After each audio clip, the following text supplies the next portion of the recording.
being guilty there. So the score is on 69 and Harrigan is 34. So Robin Harrigan off a single there. Here is Harrigan hitting this one. Straight to the man. He's not going to take it. It goes away for 4. Harrigan came here this evening. When I saw him on the park, he came with a gold spoon and it's working for him. Yes, it is. That one, for him to take that catch, he'd have to come forward a long way. Because as he came forward, the ball dipped and went right through him. Well, something is always getting the blame when a fielder drops the catch. Now we are hearing in the commentator's booth that it was the win. Here is Walker to bowl to Harrigan. Harrigan is hitting this one. That is going to go away for 4. He don't have to move an inch. It goes away. 1 bounce. Is it 4? Yes. It goes away 1 bounce for 4. And Harrigan is in a no-nonsense mood in the 14th over of play. Harrigan moves on to 42. 42 and the score moves on to 77. Kelsick, it is happening. Yes, it is. Yes, it is happening. That's what they did. The place to be is the JRWP. Harrigan is in action. Right here. Come on down, folks. Come on down or come on up wherever you're coming from. It's all happening at the James Sean Webster Park. Here comes Walker to bowl to Lanville. Harrigan who's stepping down. Coming forward again. This one, did it come off the inside edge? They have gone for 1. They're looking for a second. They will come back for it. They're going to get it too. Is it runs or buys? We wait to see a signal. It doesn't come. So it's an inside edge. Yes, it's runs. Yes. Harrigan goes on to 44 and the total on to 79. 79 for 1 over in over number 14. Here is Walker to bowl to Harrigan. Harrigan is looking to whip this one on the onside. Ball coming off the pad, but that was clearly going down the leg side. Yes, that was clear. And Walker was pleading with the umpire as he will plead with the referee for a penalty. Well, here is Walker again to bowl to Harrigan. Harrigan is hitting this one. He can be caught now. No, he's not going to. His ball drops 1 bounce to the fielder there at the long, coming off the long half boundary, and the total moves on by 1 to 18. Yes, Millington Lanville is using his experience now and going all out. He's getting at the bowling. But he's winded. Yes, yes. He's winded. He's winded. We can see him going, hold on his crunches, hold on to his knees. And he's saying, Hodge, I am not going to be running again like you did earlier. I am going to be hitting this ball. And if you run me out, you see, he has to be careful because the more Lanville runs, is the less he will be able to hit the ball. Yeah. So he will have to allow Lanville to just hit the ball. Yes. Hit the ball. A very good over there for the massive 12 runs coming in that over. Yes. So we see that they are putting up. I see Lanville is looking for his helmet. No doubt we're going to have some pace now. Yes, he's asking for his helmet. Mussington is going to be coming back onto the ball. And Lanville, of course, he likes pace, as we know, an opening batsman. So he has called for the helmet, and he's going to go at this bowling because we have some 6 overs left. The last over, as I said, there some 12 runs coming, and most of those runs for Harrigan. Yes, Harrigan is on 45, and it is Ashawn Hodge. He's on 29. So after 14, it's 80. 80 it is. As you heard, some 12 runs coming in that over, and that's the kind of move on that they would really need. Well, it's Mussington who's going to be bowling his final over. Surprisingly, Cardigan Connor is not playing. That's the next seam bowler, not playing in this one, but he's very much a part of the pointers. Yes, he's I think he's coach play. Yes. Here is Mussington. We look at the field, long on, man on the 30-yard circle at mid-off, mid-wicket on the boundary, a mid-wicket short, mid-wicket, and then one sweeping on the boundary. We have man there backward square, third man is going on the field. We have a backward point, extra cover. Now there is a shift that there is going to be a backward point and an extra cover and a regulation cover. So, well, 5-4 field. Here is Mussington. Well, rather, it's a sweeper. The sweeper has been. So we have a sweeper on the on the offside. Is in place there now. Deep extra cover. Here is Mussington to bowl to Harrigan. Harrigan to this delivery is getting one. That is hitting to mid-off. They're looking for a single. And nobody's backing up. Nobody's backing up there. And Lake. To throw the ball. And that Lake was saying, I'm not sure would have hit the stump. And so had I not hit the stump, it would have gone for overthrows. And so he took the safe route. Harrigan on 46, total on 81. Mussington to bowl to Ashan. Ashan drives this one. This is a good shot. They have gone for one, looking for a second run. He's not going to come back there. Lanville is not coming back there.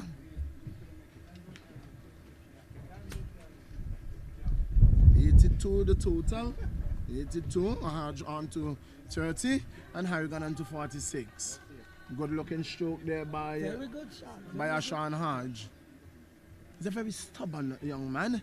Remember some years ago what he did in St. Martin for Anguilla as we watch Mussington to Harrigan. Harrigan, a load appeal and it's gone. It's gone. Chop LBW, slow ball, deceived by the slow ball there. Mussington coming back and getting the key wicket of Lanville Harrigan. Chop LBW for 46. It's a very good delivery. The slow delivery. He was looking for the quicker one, and it just dipped on him. He was right across the stump, and umpire had no hesitation in raising that dreaded finger. But a very good knock there from Harrigan. He showed his class, and we have what 4 overs, 4.3 overs left in this over, and no doubt the new batsman going down will have to see if they can push the score on. Yes, and the new batsman, I'm not sure who that batsman is. Yes, a very good knock there from Oh, that is Mark Gukaran. That's number 22 on his back. That's Mark Gukaran. He can strike the ball. Okay. He can strike the ball. With him in form, he can strike the ball very, very long. Yeah, so yes, that's okay. Well, the two brothers, they are both playing for the Massive. For is a Massive. That is Mark Buchanan. We still have the likes of Viglif Hodge, Solomon. He still has some power in the bottom end there, in the back end of the innings. So it's Mark Buchanan who is going to replace Harrigan.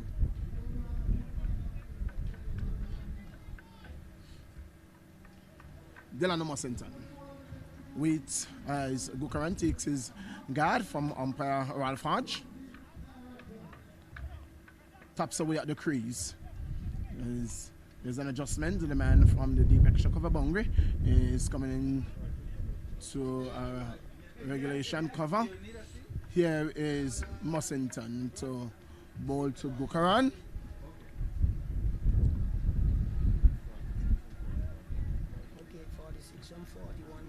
Here is Mussington to bowl to Gukaran. Gukaran is coming across there. Loud appeal. The ball is going down the leg side.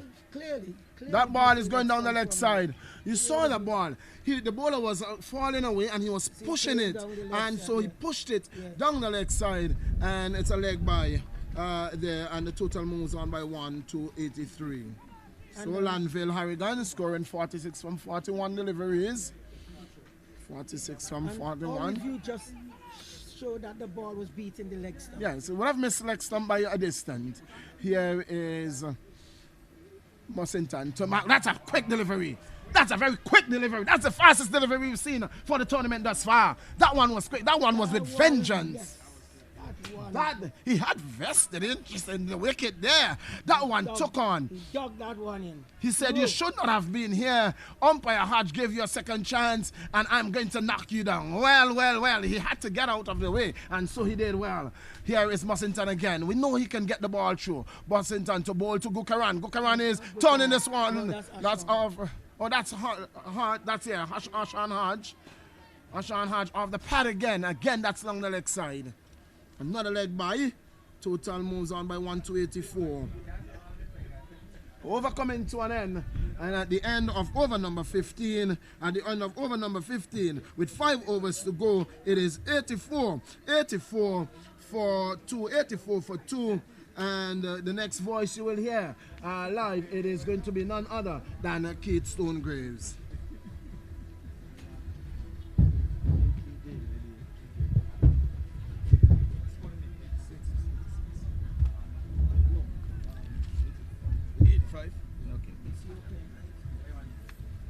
So we continue here with this game. Island Harbour raise a massive. 85 the score is for the loss of 2. Harrigan, the last man out, for 46. Faced 41 balls for his 46. Score was then 84. It's now gone to 85. As Oshan Hodge swings this one into the onside, out to a wide long on. The single is taken. Score goes up by 1 to 86. 86? 85. 85, correct. 85 for 2. And we're into over number 16. So not many overs left. As Walker is the bowler from the far end of the ground. He'll be bowling to the new batsman. Comes onto the front foot, pushes it into the offside, and they go through for an easy single. And Razor Massive certainly need to step it up. This will be a second run. Sloppy feeling in the outfield. I think that's Leon Lake. He's guilty on that occasion. And it's gone now to 87 for 2. And we're in the course of the 16th over of 20 in the Premier T20 League. Played at the James Ronald Webster Park in beautiful conditions. Bright, sunny, warm afternoon. Nice placid pitch. Very quick outfield. As Walker comes in, bowls now to Dukaran, who hits this one into the onside. The man Russ quickly comes in from mid-wicket, picks the ball up, and the single easily taken. 87. 88, I beg your pardon. 88 for 2. Certainly the Massive need to really push things on now. Not many overs left. 3 overs and a bit. As Walker comes in, right arm over, bowls to Ashon, looking to turn it to the onside. Loud appeal for LBW, but the umpire, Jack Webster, who's standing at the far end, isn't interested. The ball just goes off the pad and into the offside field, and there is no run. The backward point, cover, extra cover, long off, long on. Straightish mid-wicket, man on the deep mid-wicket boundary, man at backward square. Walker comes in, bowls to Hodge. Hodge goes back, nabs this one into the offside. They go through for an easy single, quickly taken. And the score goes on by 1. They will certainly need a lot more than that. 89 it is. Certainly need to push things on now at this stage. So the Pointers trying to get things tight, and the Massive looking for runs. They certainly need plenty of them. So the next few overs should be bacchanal, as we say. Should be quite a bit of lofty hitting we should be seeing. Still got some wickets in hand. 2 wickets gone down for the Massive, so they've got wickets. And they certainly need to push it. Here is Walker. Into Dukaran, who hits this one into the offside field, into the onside. Man coming in from mid-wicket fields, and there is a single. Easily taken. 90 now. So we've gone into the 90s. It's 90. It is for 2. I think that's the end of the over. Yes, it is. Umpire Jack Webster walks away, and Ralph Hodge comes into the umpire's standing position here at the commentary box end. So 90 for 2 after 16 overs. Razor Massive. And certainly they will need a lot of hitting to do here, Tony. Yes, certainly 24 more balls to go, and certainly a lot of hitting to go. We were just looking at the ball that Ashan Hodge, the captain, has negotiated so far, and not doing justice for his time at the crease, and certainly would want to put a move on things if he would want his team to put up a respectable total here that can cause the Pointers some trouble. Yeah, we're trying to get the total here for you. Ashan has gone to what? Give me the scores for the batsman. 90 for 2 at the start of the 17th over. Razor Massive, Island Harbour Razor Massive. Ashan is 32? 33. Dukaran is on 4. This one is short and he hits it straight back to the bowler, so he's gone. Short delivery, it stood up, really needed to be swatted away, and he just hit it straight back to the bowler, and the catch was taken. So another massive blow here. Dukaran, the man, he's gone. He's going back to the pavilion, and the third wicket falls for Razor Massive in the 17th over, the start of the 17th over. 90 for 3 now. Island Harbour Razor Massive against the Pointers. 90 for 3, and certainly in a spot of bother here, if they would really want to get a total that they can defend. And as we can see that the Pointers, they are seasoned with quite a number of veterans in the likes of Andrew Hobart, one who would have played at the Leeward Islands level, and he would be looking forward to see his team through in this one for sure. And if the Razor Massive, if they really want to be in with a chance to win this game, they would have to, we will definitely have to see some big hitting going on. Yeah, so 90 for 3 in the course of the 17th over. Ashan Hodge is still there, he's got 33. Man just out Dukaran, hitting one short delivery, almost a long hop, looking to hit it to the backward square. Played a lot too early. The ball came straight off the bat, and the bowler, Herbert, accepted it. New batsman is Vigley Gums. As Herbert goes in, bows this one to him, and he hits this one into the onside. Big lift. Okay, big lift. Gets off the mark immediately. 91 now. 91 for 3. Island Harbour Razor Massive. We're into the 17th over.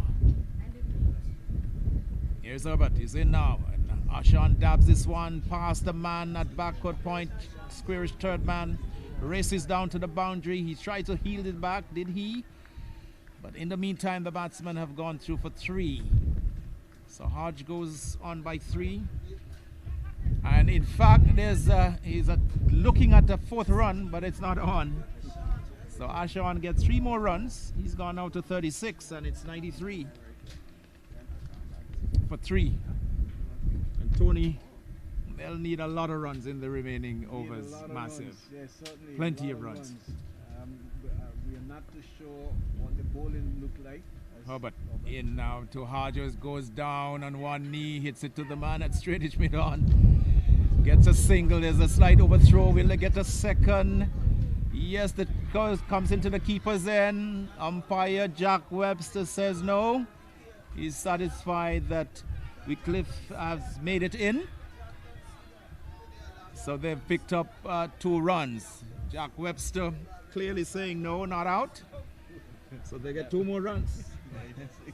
96 to score now for 3. Razor Massive. Really close there, really close. Too close for comfort there. Scoreboard scores 96. 96 for 3. Landon Harrigan going for a well played 46. So the Pointers trying to tighten their grip even further on this particular encounter. The Massive still haven't really exploded, but there's runs on the board, always runs on the board. You have to make them. And that is so true. It's the Pointers and the Massive in action here in the Premier T20 League. This one is short outside the off stump. Gums going back, looking to force it through the offside field. Misses completely, taken behind by the keeper. The field pretty well spread, as you would imagine. And this is the 17th over. Being bowled from this to commentary box, and the bowler is Herbert. The batsman is Gums. Hodge the non-striker, 36, as Herbert goes in, bowls to Gums, who goes back and forces this one into the offside field. They look for one. They're chancing a second. Throw comes into the bowler's end. It's not good. They perhaps may even look for a third. Yes, they're getting a third. So the 2 youngsters really forcing it now. 99 it is now for 3. 99 for 3 at the end of 17. So we've seen 17 overs bowled, so there's 3 overs left. for the Massive. How much can they get? We would like to have a guess as to how much they will get in the end. I'm hearing a total of 125 might be a decent enough score on this strip. We will just have to wait and see. They're 99 for 3 after 17 overs, Tony. Yeah, but for sure, I don't think 125 will be enough. Like I mentioned earlier on, we're not too sure of the capability of the bowlers for the Razor Massive. But I know yesterday the Beamers made 138 runs and we thought that they had a chance to win, but saw that score being overhauled by the Pointers. By the Farrington Super Sixers. Sorry, the Farrington Super Sixers, yes, the Farrington Super Sixers. Walker will continue from the far end. Start of the 18th over, 99 for 3. Island Harbour Razor Massive against the Pointers. So Walker goes in. This one is hit high in the air, out to the man at mid-wicket. Goes downfield, sends a throw into the bowler, backed up in the offside. So the 100 has now been posted. It's 100 for 3. 100 for 3. And we're into over number 18.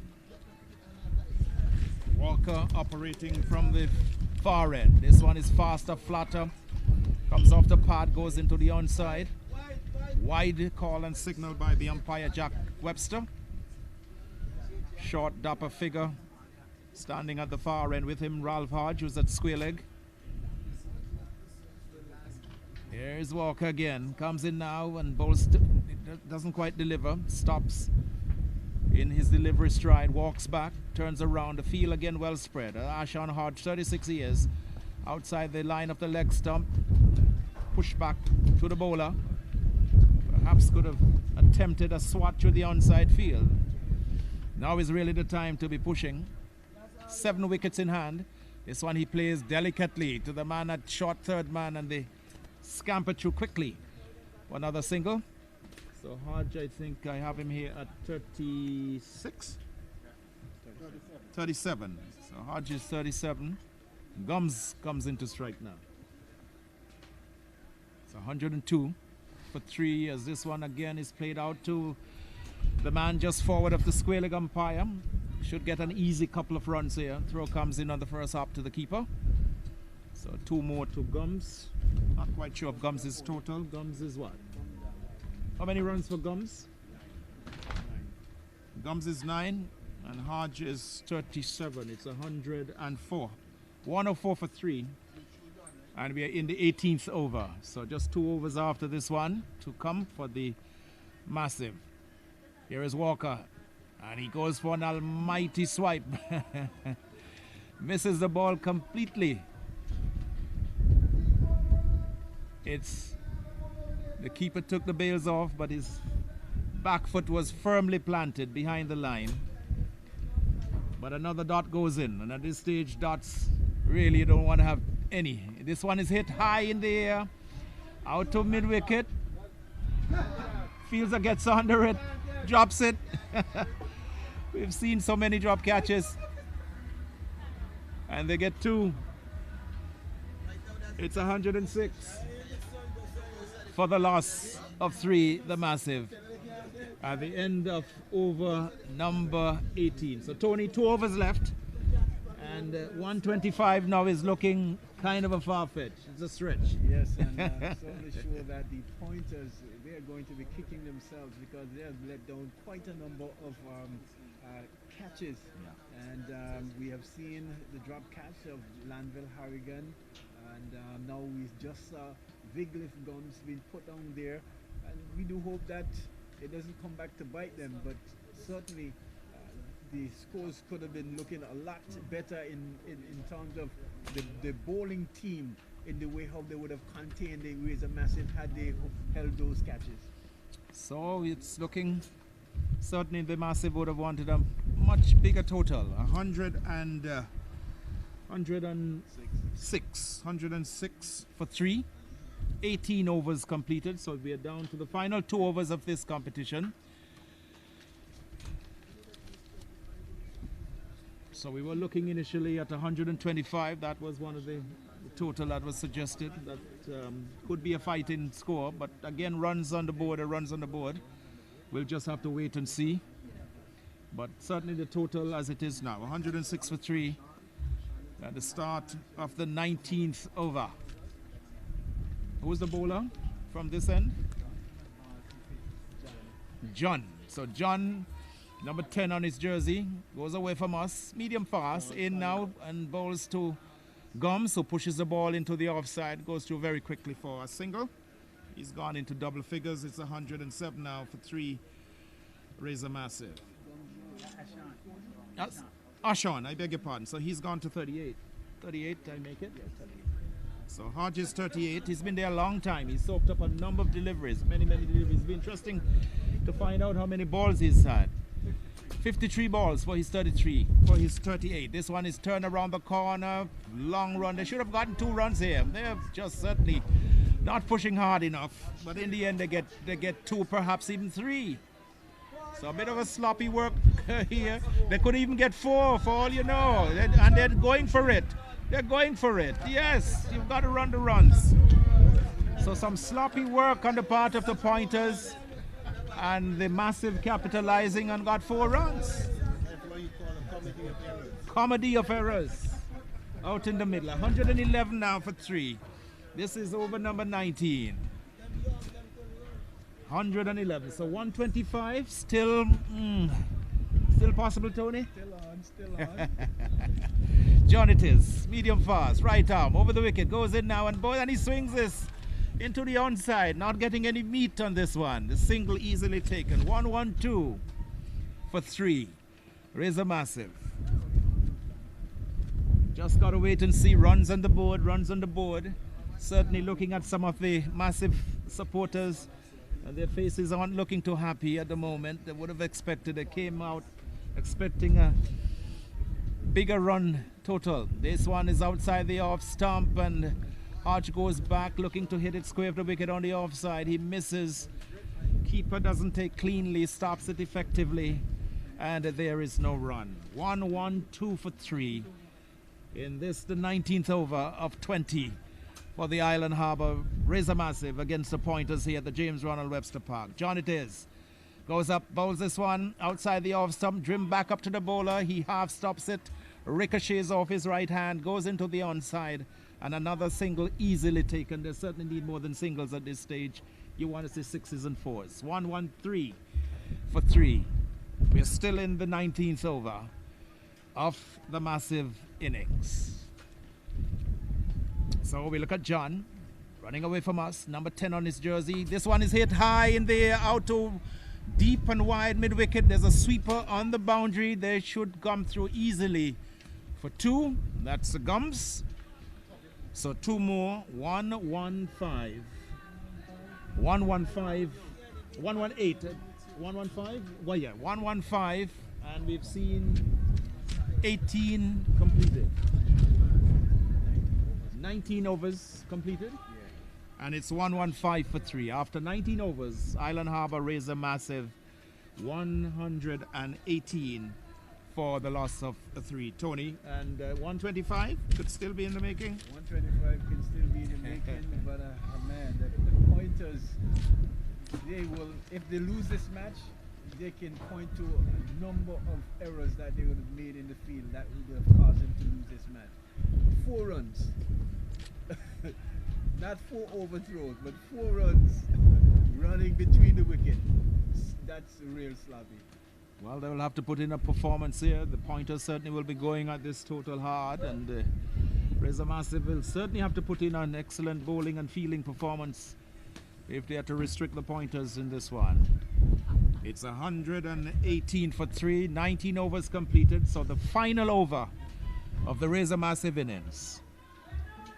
Ashan Hodge is the batsman, and he'll be facing up to Walker, who's operating from the far end. Walker comes in, bowls to Hodge down the onside. It beats the batsman, beats the keeper. Perhaps he may have even gotten a touch onto it. Comes down to fine leg. They're turning for the second. Perhaps they should have been going through for 3. This is not good cricket. Certainly should. It's a wide given by the umpire, so something goes into the extras column. That should have been 3 for sure. They got 2, so it's 120, Tony, for 3. Here is Walker, in now to Hodge, who drives this one out to the man at wideish mid-on. Single quickly taken. Single is quickly taken. 121. 121 for 3. 119. So we've gone ahead of ourselves here. The score, official score says 119. As this one, the batsman Gums goes for an almighty heave-o, looking over the mid-wicket region, misses the ball, takes him on the pad. This is the final over. It's do or die. You've got to go for it. Final over. You've still got, what, 7 wickets in the bag. So this is certainly not good thinking cricket. Yes. This one is carried up. He hits this one in the air, down to backward point. They go 2 for 1. They're looking for a second, but the throw goes over the head of the keeper, high over the head of the keeper, and it's backed up in the onside. So they've gotten a couple of runs in the end. 121, 121 for 3. And we have what? 2 more balls, legitimate balls to come. 3 balls to come. And it's 119. Walker operating from the far end. Comes in now and vows to Gums, who hits this one high in the air. Not getting too much beef. They go for 1. They're looking for a second. Gums loses his footing in the end. The ball goes into the onside. Again, you should have been looking for runs. Every run you should have been trying to eke out in this last over. 121 now. And Tony, we are still looking at 125 as the target score. That 123. All right, so the 125, still a possibility. We'll just have to wait and see. Yeah, still a possibility. And we have 2 legitimate deliveries left. Jack, the umpire, Webster, going across to Ralph Hodge at square leg, just maybe confirming, having a look at the scores, make sure the scores, they're suddenly trying to confirm whether or not this is the final line over. And whether there's 2 balls left, right. This is good umpiring, just consulting and making sure, coordinating with the scorers, making sure that they've got it right. So the 2 deliveries left, at least 2 legitimate deliveries left, legal deliveries left in the innings. It's 123 for 3. Island Harbour is a massive. Walker comes in, bows this one on the onside, and takes it on the pad, goes past him to the keeper. Good delivery. Good bowling there by Walker. Gums looking to hit this out of the ground, but missed it completely. Final delivery. 123 for 3. Island Harbour massive as he goes back and hits this one into the backward square region. They go to for a single. That is the end of the innings for the Island Harbour Razor Massive. They've ended at 124 for 3, just one shy of our projected target of 125. Yes, I'm certainly sure that what we're saying is that runs on the board is runs on the board. Runs on the board. I don't think that would be enough, but we will certainly wait and see what will happen when the pointers take their turn at bat. But I thought if they had acquitted themselves a lot better in the field, we would have seen an even lower score than 125. But they have done their best. It's their first game, and so now they know what they have to face and know how many runs they need to get. And it's all spells for a keenly contested encounter here this afternoon, and we're looking forward to that for certain. So 124 Island Harbour raise a massive for 3 of their 20 overs against the Pointers. The Pointers will need to get 125 of 20 overs if they are to win this contest. And as you heard from Tony and some of the other commentators here today, runs on the board. But certainly the Massive will need to do some work. They would have seen the areas where they've been weak, running between the wickets, not going for the runs. 7 wickets, they should have made a better go at getting some more runs. You have wickets in hand, you can always try to force it in the end. You've got 20 overs on a good surface, solid, placid surface, very fast outfield. A lot of the guys are not fully fit, so you should have been able to capitalize on that, turning the ones into twos, even threes. One or two of the younger players especially. We could understand with Landville, Harrigan, when he was in the wicket, being a little slow. But certainly these youngsters, Ashon and Gums, Wycliffe Gums, those two youngsters should have been really pushing things along a lot more and getting the score up a bit higher. 140 even would have been a fighting total here. But as we've been saying all along, runs, you have to get them. Yeah, certainly. Like you said, 124 for 3, certainly not a good showing, but we will wait and see, and we will see whether or not the Pointers team can get those runs. Yesterday's game, in terms of the feeling, it's a lot more, was a lot better as to what we've seen today. In terms of the batting as well, the run scoring as well, I thought they acquitted themselves a lot better. But these are two fresh teams. They're playing their first match, and we are going to see which one of these teams will be the better at the end of the game this afternoon. In the meantime, I just want to mention our sponsors to you: Anglic, Zemi Beach Hotel, King Ocean, D3 Enterprises, Funtime Charters, Digicel, Conrad Rogers, Cuisinart Hotel, Class FM 92.9, National Caribbean Commercial Bank, NCBA, Anguilla Community Action Network, ACAN, Carita, Walgreen, Lindholm, English Rose Restaurant, Anguilla Air Services, Tropical Distributors, Best Buy Supermarket, Keisha Webster Carty, La Forme, Heavenly Real Estate, and the Radio Anguilla 95.5 that we're bringing you live coverage here on today. Without our sponsors, it would not be possible for us to bring you this amazing inauguration of the Anguilla Premier League. And we do hope that as you listen, as you view it from a vantage point, that you are able to enjoy as well. And we want to say we have a sponsor. We're not going to call in a name, but for every 6 that is hit by any entire team or an entire player, they are given a 10 EC dollar for every 6 that is hit for the entire tournament. At the end of the tournament, the batsman who scored the highest number of 6s will receive the entire total amount. And so we will definitely have to check with our scorers to see who are in that lead. I think that's a good one. I wish I was playing, man. I'm gonna try to sneak into one of these teams. But that's certainly quite a bit of an incentive. Again, we've just seen the completion of the Island Harbour Razor Massive total, amassing 124 for 3 of the 20 overs in this contest against the Pointers. And after this 15-minute or so break, it will be the turn of the Pointers to go in. Landville Harrigan standing out, former Anguilla Leeward Islands opening batsman, starring here for the Island Harbour Razor Massive, getting to 46 in his knock. Struck some 8 fours in that 46, so clearly wasn't intent on pushing for singles. Certainly was struggling a bit in his running between the wicket, and instead opted for 4s. Didn't see any 6 from him here today, but certainly some powerful hitting. Still shows that he has the ability to pick the balls up and still whack it away with some ferocity.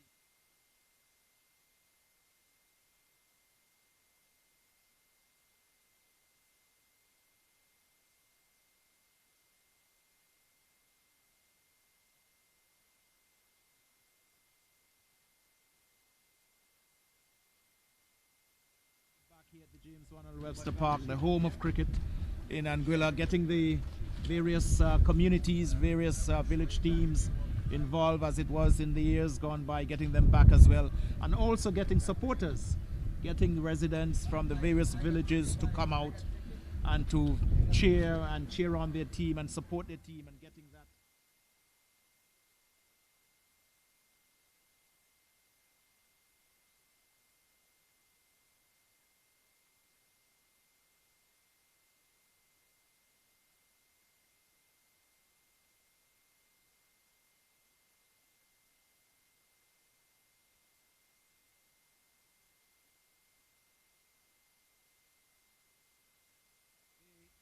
First, and they ended at 124 for the loss of 3 of their 20 overs, with Lanville Harrigan getting 46.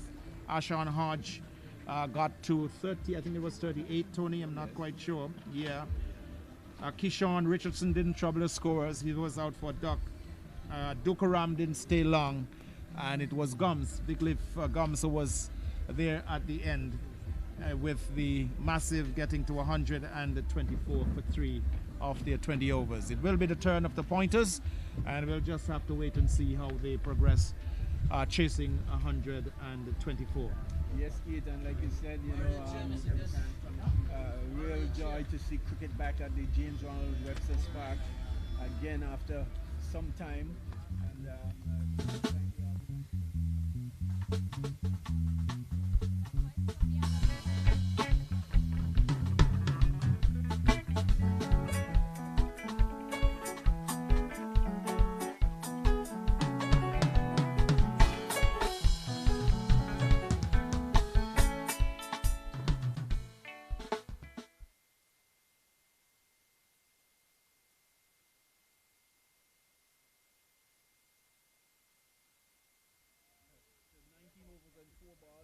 this one, we have 1 innings complete so far. The Rays are massive, scoring 3 balls yesterday. 19 overs and 3 balls. My fellow commentator there is correcting me there. Thank you.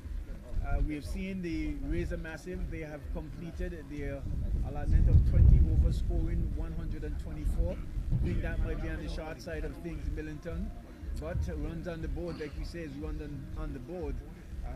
We have not seen the Razor Massive bowlers as yet, and we yet to see the batters of the pointers as well. So we'll see whether or not they can equip themselves here to overhaul that 124. We saw some splendid batsmanship last night with the West Indies overcoming 395 after ending day 4. I think that was on 110 for 3, just losing 4 wickets in the process and scoring 395 runs to win that first test match that everyone counted them out on winning. And so if that same ability applies to the pointers, barring any mishap, they will certainly be in with a chance in winning this match this afternoon. If we look back, I heard something that the coach Phil Simmons said, is that he said that they will be celebrating. He wants to celebrate the win, but day 1, day 2, they will celebrate, but soon after that, he forgets. He's back into the serious mood. He's back in the mood of thing. It's game face on again, and so with. It is not that wasn't a hoax. It was a proper win. When you had 2 debutants at the crease, it was 2 debutants at the crease and batted you 2 sessions, 2+ complete sessions. It is much to be admired. Mills and Bono, they're both debutants, and they batted from yesterday evening. They came in last night, and they really played tremendously well. Bonner was outshining. Much will not be said about him because he scored 86. But in that partnership voted 217 runs. 217 runs. Likewise, De Silva, he didn't make much. He scored 25. But again, that partnership amounted some 100 runs. And so it's not about how much they scored. And so Mayer shows what his character did for him what determination did for him. You know, it was proving everybody wrong. The Bangladeshis, without the like of the veteran all around Shakim Al-Hassan, who got injured in the game. And luckily enough, that it wasn't a stage where anyone could have substituted him, because, you know, in Test cricket now, you have a substitute, you can be substituted. But it wasn't a case where he was substituted, or he could have been. And so they were out of one bowler. Even they had other spinners who could have bowled. The like Shakil was a big loss to Bangladesh. Nevertheless, it doesn't matter. The quality of batsmanship that we saw from Mays was absolutely magnificent. Yeah, it's the first time in a long time that I've seen the West Indies players apply themselves session after session. They weren't unfazed when the bowling was tight and tidy. They played the maiden over. They played out the overs as it was presented to them, and so they really put in a good showing throughout the course of last night into this morning, and they can give themselves a pat on the back. Two debutant, Bonner, like you said, you won't hear much about him, but he was a real glue and a real partnership to Kyle Mills. He was a calming influence. They never looked unfazed. And you might say, well, okay, cricket is a game of glorious uncertainties. Yes, had the Bangladeshis taken that review, things could have been different, but that's how it is. Well, if, you know, I cannot say what I will normally say, but if is a word that comes after the fact, and so it's a pass. They didn't take it, and because we can say that, but if we look back, Mustafa was caught off his glove when he was on something like 2 or 3 in the first innings, and so if we can say if that had happened, but it balances itself, as you said, and so with Kyle May scoring 210, 14, 250 he scored in the game, and that was a tremendous knock. Scoring 250, being out once in the game, tremendous knock by Mills. And you know, as I said earlier, even as we mourn the loss of Ezra Mosley, we have a lot to celebrate as we celebrate this great victory by the West Indies with the likes of what we will see, the recognized West Indies first choice team, even with Alzari Joseph on tour not playing in this game, were able to pull out. You know, we saw Rakim Khanwal, who started the slide for West Indies in the second innings, picking up 2 early scalp and setting Bangladesh on the back foot. Bangladesh ended up declaring their innings, and so you declared with 8 wickets down, you lost. You have to think about that. So we are about to restart here at the Raymond, at the JRWP. We are about to restart, and it is going to be Brong. It's going to be the fast bowler. We know who he is. We know Brong in these quarters. He really can get the ball through, even at this age.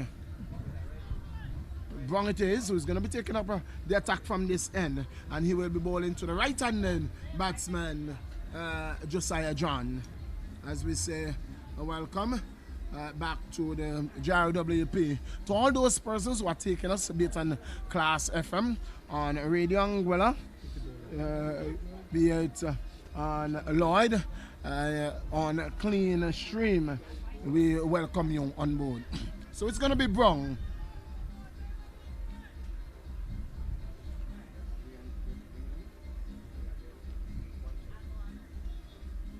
Brong will be taking up the attack from this the commentator's booth end.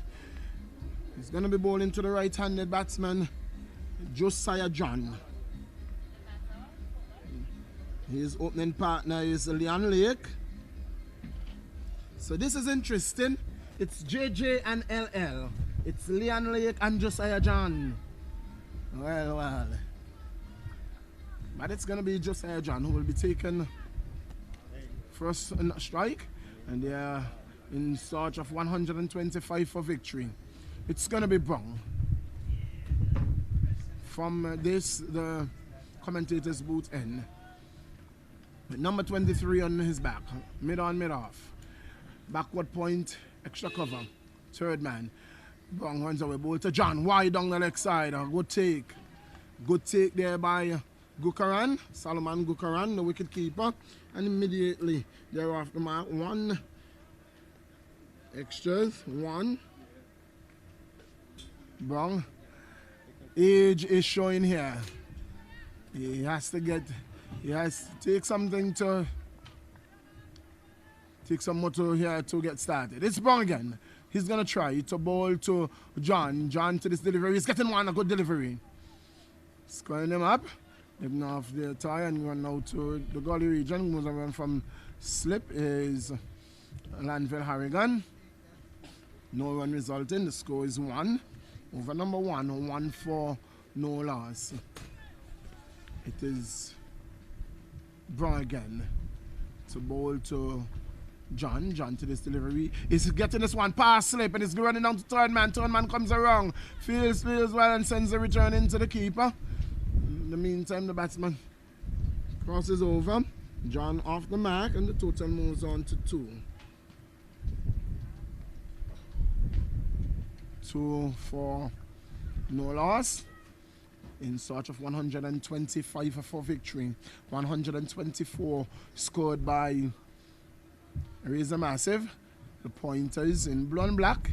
And white on their back. They are tracing 124. This is the APL, the Anguilla Premier League. T20 goal sponsor Anglec. Here is Brown to bowl to Leon Lake. Leon is getting this one. This is turning it off the pad. Down to fine leg. They've gone for 1. That's all it's going to be. The return comes in to Gukaran. So both batsmen are off the mark. And the total are on to 3.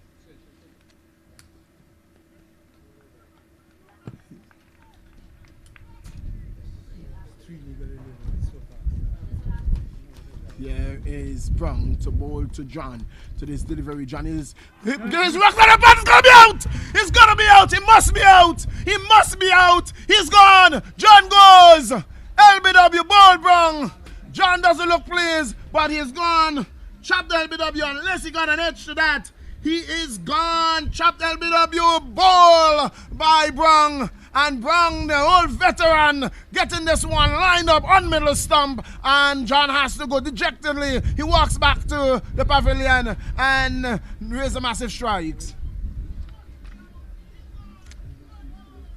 And that was a very good ball there by Brown in his first over with the 4th delivery, getting the first strike for Razor Massive. And they're now 3 for 1. During the course of the first over. So they're doing, Razor Massive should be feeling pretty good of their performance so far. Yes, Razor Massive, the old veteran Brown. Brown it is who has John first blood here. The new batsman is it Mohan? Seem to be, is that Mohan Porty? Mohan. Mohan replaces Josiah John. Brown. Wait, says Mohan takes a strike, it takes his guard from umpire Ralph Hodge. Brown gets the ball again, wipes some sweat on it, and wipes it on his trousers. Moves away from us here at the commentator's board. Runs away, ball to Mohan. Mohan is getting one. He's not sure this ball is coming off the under part of the bottom of the bat, and luckily not going back onto his thumbs. It appears as though Brown seems to be getting a little movement of the wicket with that one going into Mohan just now. Well, Brong is a veteran. He swings the ball at will. He swings it both in and out at will. Here is Brong to bowl to Mohan. Mohan is driving this one in the air. Goes up past a point. Goes for one. Will come back for a second. Return comes in. And they get 2 runs. Mohan off the mark with 2. Total moves on to 5. The end of over number 1. At the end of over number 1, it is 5. 5 for 1 in search of 125 for victory. So yes, Pointers on the roll there with 5 runs coming off that first over there, and can feel, but at the same time they've lost 1 wicket. And how does that compare for Massive? As at the same stage, Reza Massive will tell you what they were. They were two without loss at the end of over number 1. In the comparison, they were 2 without loss at the end of the first over. So, 3 runs better, but one wicket. And so, with a Massive, one would think would have been in a better position. Well, they are going to be starting with a spinner, and the spinner, it's going to be the left arm of right. Right. Yes, that is going to be a left hand bowler. That is going to be right. He's going to be bowling to left-handed Leon Lake. He bowls some left arm Chinaman. That's right. Known aka Maffy. It's going to be right to bowl to Lake. Left arm over the wicket. Bowls to Lake. Lake to the delivery is getting one that is pushing the offside. Can't score. And the Razor Massive is very pumped. You can hear them. You can hear them out there. They are very pumped. And they have all right to. Here is right to bowl to Lake. Lake is coming forward. And, well, you're hearing it. Ashon, you will not silence Ashon that easy. If you know Ashon Hodge, you will not silence Ashon Hodge. He will talk you out. He will talk you out the wicket. That's Ashon Hodge. And you're hearing him loud and clear. Here is right to bowl to Leon Lake. Leon Lake is coming forward again on the onside, and there is... Well, a very tidy over so far. Feeling no run resulting. Here is right to bowl to Leon. Leon again is good. His one to the outside. Oh, had he taken that one up, that could have been trouble for Mohan. He was fortunate that Kishan Richardson wasn't able to get a hand onto that, and in the end, they crossed over for a single. Total moves on by 1 to 6, and Lake goes on to 2. Total 6 in the course of over number 2. A very good over thus far. Very good over. It's 6-4-1 over number 2 in search of 125 for victory. Pointers winning the toss all year today and asking Razor Massive to take a first knock.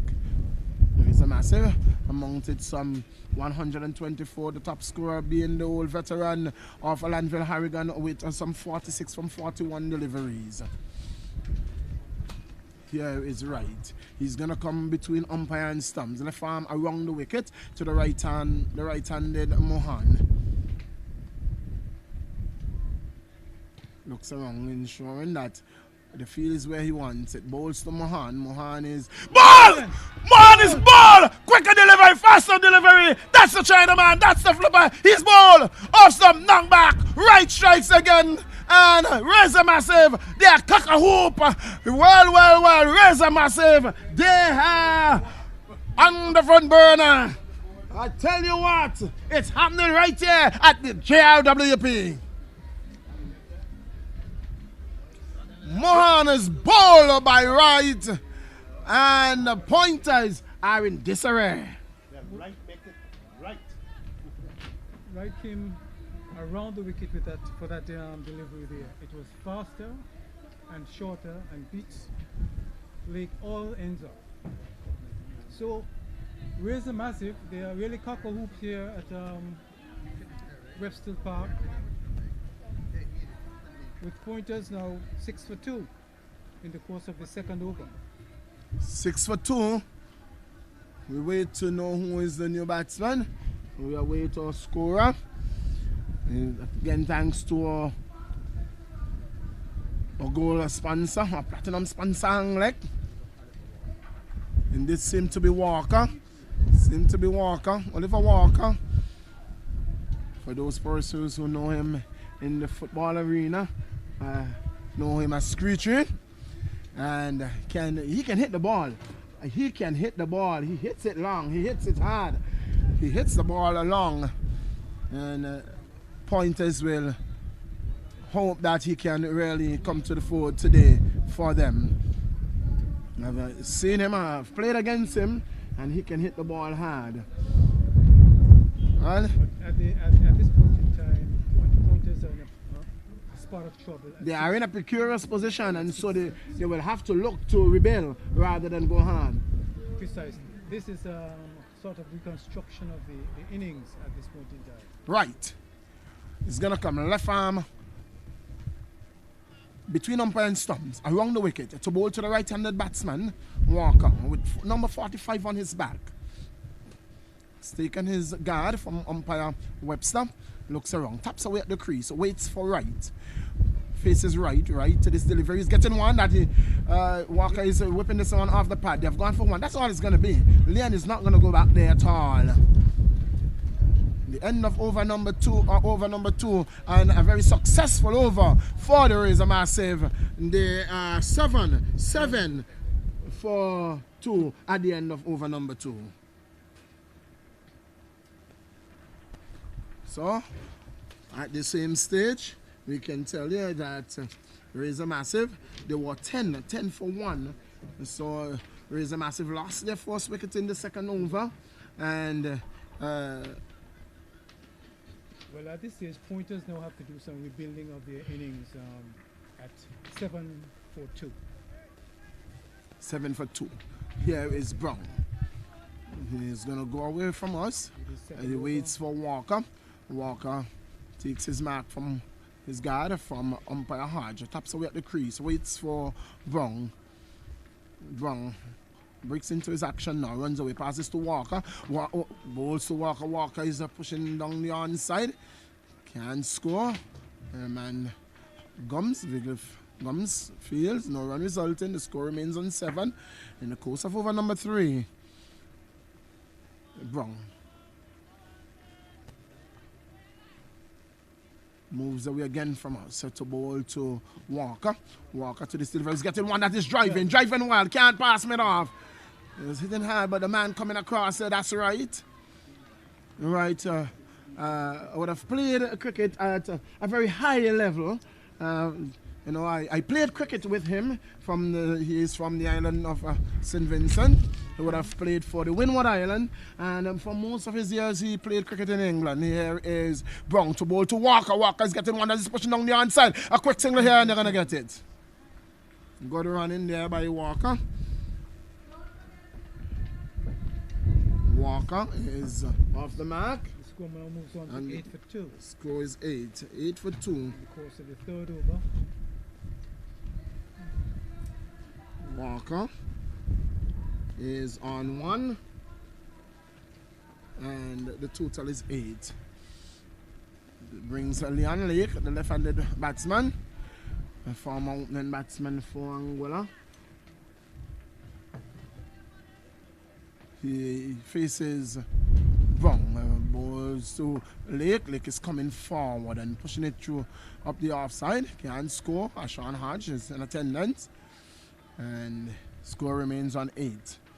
A beautiful evening and a beautiful sky here in Anguilla, and we are very fortunate today that we had no sign of rain. Normally when you say cricket in Anguilla you say rain. Here is Brown, right arm over the wicket. It's a ball to Leon Lake, left-handed batsman. To this delivery, is getting one that is pushing through the answer, looking for a quick single, and they're going to get it too. Well, that should never ever be a single. And you know, oftentimes you cannot be you are not even on the 30-yard circle. You are well in the 30-yard circle, and still you are conceding that single. Well, what has happened is that the field was not on the move with the bowler, so he gave the additional time for the batsman to go to for that single. Here is Brown to bowl to Walker.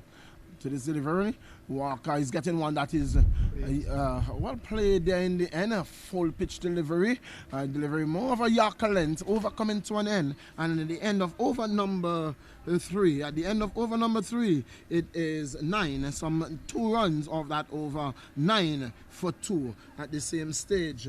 At the end of 3 overs, there is a massive. There were 15 for 1. Here again from the veteran bowler there, Brown. That was an excellent over there, conceding just maybe 2 runs in that over.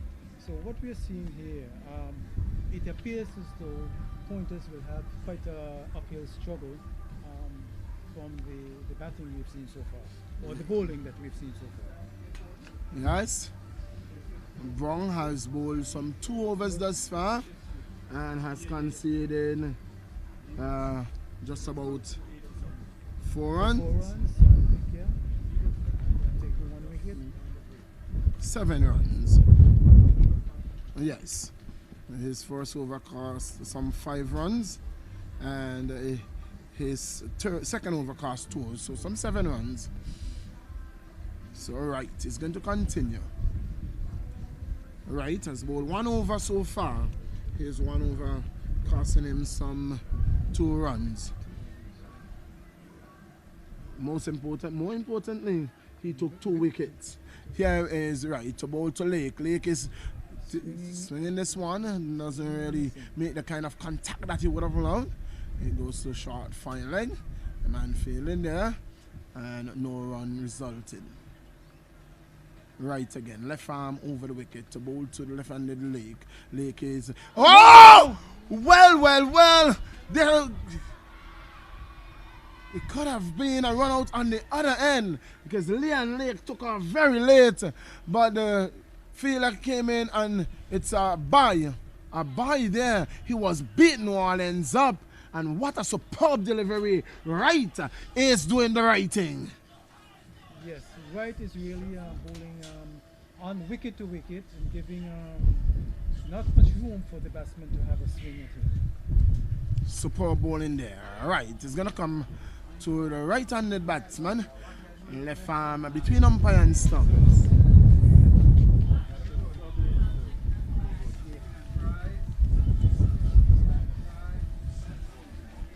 It's going to be right. There's a change in the field to the right-handed batsman. The man has been taken out of square leg and he has been placed at a backward point. So there is a wide-ish third man. There is a slip. Mid on long off. Here is Walker hitting this one past the extra cover. The man of the sleeper boundary misfields, and it's not going to go into the boundary, but he's going to concede 3 runs. Poor bit of feeling there. That seemed to be Dukaran. That's a poor bit of feeling, and conceding some 3 runs there. Walker moves on to 4. Total moves on to 13. 13 for 2 over number 4. So 5 is Walker. 5 is Walker. Here is right to Lake. He's pushing this one through to the backward point. Can't score. So Lake is on 3. Here is right to bowl to Lake. Lake is coming forward stylishly. He came forward there and like a man, like Mays. Mays playing a test match. And he's not playing a test match, he's playing a T20 game. Here is right to Lake again. This one passes fine leg. They're going to go for runs here. They have gone for one. Will come back for a second. They could look for a third one. They will come back for 3 runs. Leon Lake is struggling, but they're going to go back for 3, and they're going to get it very easily. 3 runs to Lake. Total moves on to 16, and Leon moves on to 6. Total 16 in the course of over number 4. 16 for... And that's the end of the over. The end of the over. And at the end of 4, it is the Pointers replying to 124 made by Razor Massive. They are 16 for 2. So 16 for 2 at the end of the 4th over. The comparison is... The next voice you're going to hear is that of the man himself, Keith Stonegrave. Keith Stonegraves is going to be taking up the ball by ball at the same stage. After 4, Razor Massive, they were 18 for 1. 18 for 1, 16 for 2. Yes, so at the moment there's some consultation with the captain and the Browns, who will be continuing from the pavilion end. And as you say, Pointers are now 16 for 2 at the end of the 4th over. And I think Keystone, the stage is set for an interesting battle. Very interesting indeed. Very interesting. It's 16 for 2 Pointers, 4 overs completed of the 20. We're looking at Eversley Brown as he moves away from us. He's up now. Bowser Lake, who comes onto the front foot, plays it out to wide mid-on, gets an easy single. Good running, good batting. 17 it is now. 17 for 2. Josiah going LBW Brown for 1. And Hallman bowled by Wright for 2. So some early success for the Razor Massive. And Patrick Hanley in England, we want to say a very good night to you. Good evening. As Brown goes in and bowls this one outside the off stump, it's driven through the offside field. This will go all the way for 4 runs. Lovely stroke here by Walker. I understand he has some regional experience and has played cricket in England. That was a delightful stroke. Onto the back foot, got into line quickly, and it just punched it through the offside field for 4. The score goes on by 4. It's gone now to 21. 21 for 2. 21 for 2 in the course of the 5th over. Pointers going at 125, they need if they're to win this contest. And the Razor Massive, they need to take a further 8 wickets. Jamaica, yeah, he played for the Jamaica under-19 Walker. Okay, so he has some regional experience. The Jamaica under-19 team, Walker's represented, so he's no rabbit. Very experienced cricketer. Some changes have been made to the offside field here now for the fast bowler Brown, operating from this the commentary box end, bowling right arm, medium fast, and he'll be bowling to Walker. Brown goes in now and bowls to Walker outside the off stump. He pushes this one into the offside. Ashon Hodge feels well, moving away smartly, elegantly, stylishly to his left, stops it, and there is no run. Score remains on 21 for 2. The Pointers going at 125 if they're to win this encounter against the Razor Massive of Island Harbour. Brown it is. Up to the wicket once more. Bowls a good delivery on the line of the off stump. And just darting in slightly into the right-handed batsman, but he's equally to the measure. Comes defensively onto that front foot and just prods it into the onside, and there is no run. Beautiful afternoon here at the JWRP. Small but very enthralled crowd here. As Brown goes in once more, up to the wicket and bowls this one on the line of the pad. There's an appeal, but clearly that one is going down the onside. It was a quick delivery as well. We've seen the other quick delivery I saw today was from Leon Mussington from the Pointers. That one, he had one delivery that was particularly quick. And this one, yeah. He had to really take evasive action. Yes. Very quickly. 21 for 2. The Pointers in this the 5th over of their innings. It's Eversley Brown, right arm, medium fast from this commentary box and outside the off stump. Play it square of the wicket on the offside. That's 4 runs. That's a lovely stroke. It was short. It was outside the off stump and Walker made no mistake. The bat came through in the approved fashion and it just raced away over this parched outfield and into the backward point boundary for 4 runs. Very nice stroke there, So Tom at the Kentish. end of The fifth. fifth over, it's 25 for 2 in chasing down 124 runs made by Massive, Island Harbour Racer Massive. So it appears as though that they're on track, provided they don't lose any further wickets. That's what it is. That's what it is. But And if they're not bogged down, the scoring rate is not bogged down, then it could be an interesting finish to this T20 competition. So 5 overs completed, 25 runs scored, 2 wickets have gone down for the pointers. Leon Lake is still there, and with him Walker, who has played 2 exquisite strokes in that last over after bowling of Brown. So it won't be surprised to see a change at the top end. But the fielders are consulting at the moment. The batsmen are also having their little mid-pitch talk, strategizing no doubt. 25 for 2, in case you joined us. The Island Harbour Razor Massive got 124 for 3, with Lanville Harrigan getting 46 and Oshan Hodge getting 40, the main scorers for the Razor Massive. The keystone in the Razor Massive innings, I thought that the skipper utilized a lot of deliveries, and they could have wound up with a much higher score if many of the balls that he faced were walked around for singles. But I would imagine, to his defense, that he being one of the premier players in that championship, and if Harrigan, Lanville had gone early, then he would have had to shoulder the innings, and but certainly I take your point that he could have utilized it a bit more, but push it on, especially in the last 10. Yeah, undue risk taken. Right, that's quite in correct. terms of working the ball around. There's a change at the far end, and your bowler will get that for you. Not into the onside, a chance for a run out the truck, comes into the keeper and hits the stump. And umpire Ralph Hart says no, he's made it, but Walker just a little casual there. Coming in, the throw was a good one from the man at the onside. Who's the new bowler? Mark Dukaram. So Mark Dukaram is the bowler from the far end, a spinner, very good one as well. I've seen him in the park here on several occasions. He's a good bowler, good cricketer, good all-round cricketer. But they got a run, so the total goes on by 1 now to 26. 26 for 2, and we are in the 6th over.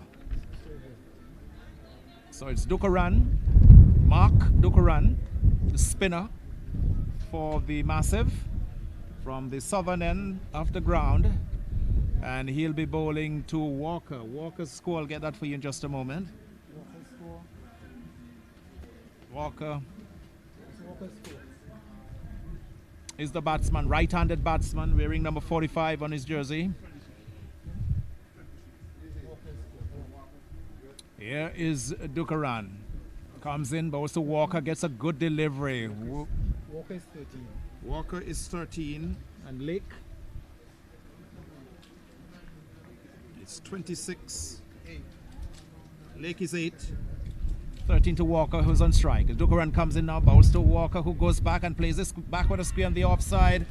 Beats the man at backward point, coming down towards the third man, backward point boundary. Very close to the rope. They're going back for the 3rd run. Leon Lake struggles a bit, but he makes it in. And 3 more runs to the total there for the pointers. 29 there are now, 29 for 2. And we're still in the course of the 6th over. It's been bowled by Mark Dukaram from the southern end of the ground. Bit of a sloppy work there by the man at backward point. And in a low-scoring contest, runs are very, very, very crucial. So Leon Lake comes into strike. He's on 8. Dukaran goes in, plays this one into the onside. It goes past, who's that? Lanville? Couldn't get around in time, couldn't get down in time. He went past him. Lanville struggling, no doubt. After batting, scoring 46, certainly would have taken a toll on him. A lot of the fellas, a lot of the players here who've not played for some time, coming back in for this, the Premier T20 League. Good to see them though, good to see the older guys coming back in.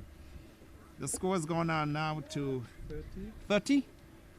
As Dukaran comes in now and bowls to Walker. Walker comes defensively forward and plays the ball into the offside, and there is no run. So backward point, there's a cover, short extra cover.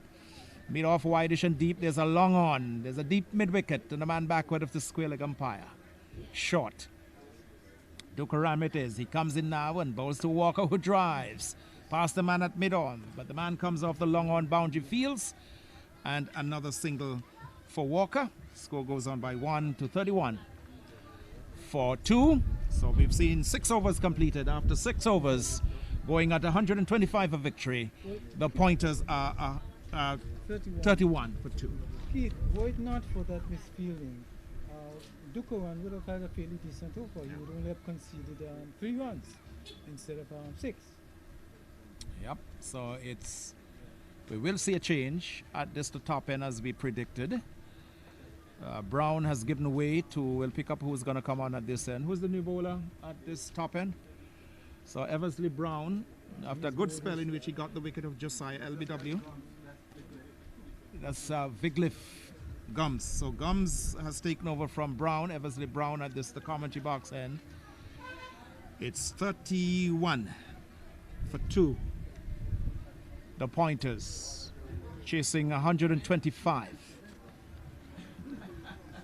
The Massive certainly would want to tighten things here, not give anything away to the pointers. Message coming out from the pointers camp. Seems as though there's a change of helmet. Yes, helmet been brought on by, that looks like Neville Hamilton. Again, we're about to see the start of the 7th over. Yep. It's 31 for 2. Ashan Hodge, the captain of the Massive, just ringing some changes. Let's see what he's having here now.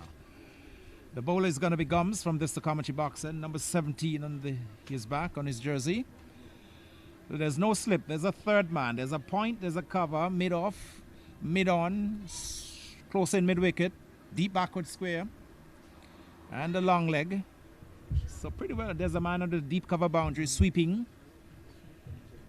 It's 31 for 2 after 6. 7th over is about to be bowled, and the bowler is Vigliff Gumps.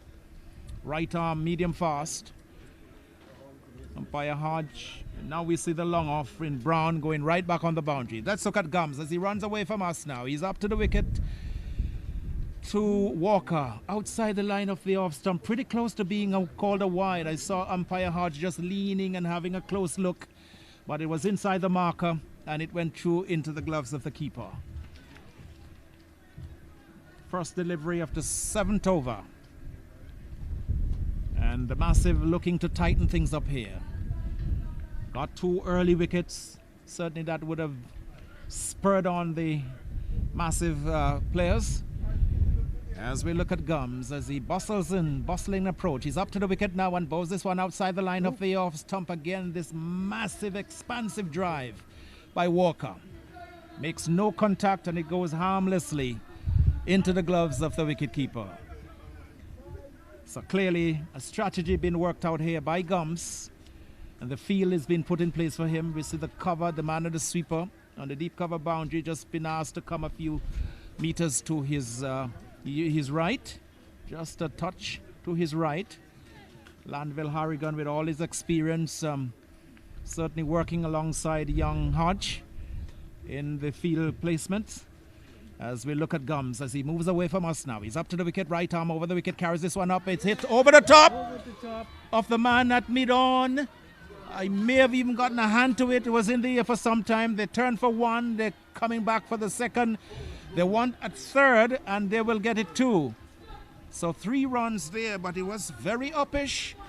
The man at mid-on had a leap, jumped at it, tried to pull it in with one hand, went past him, and they got 3 runs. So it's gone now to 34 for 2, the pointers.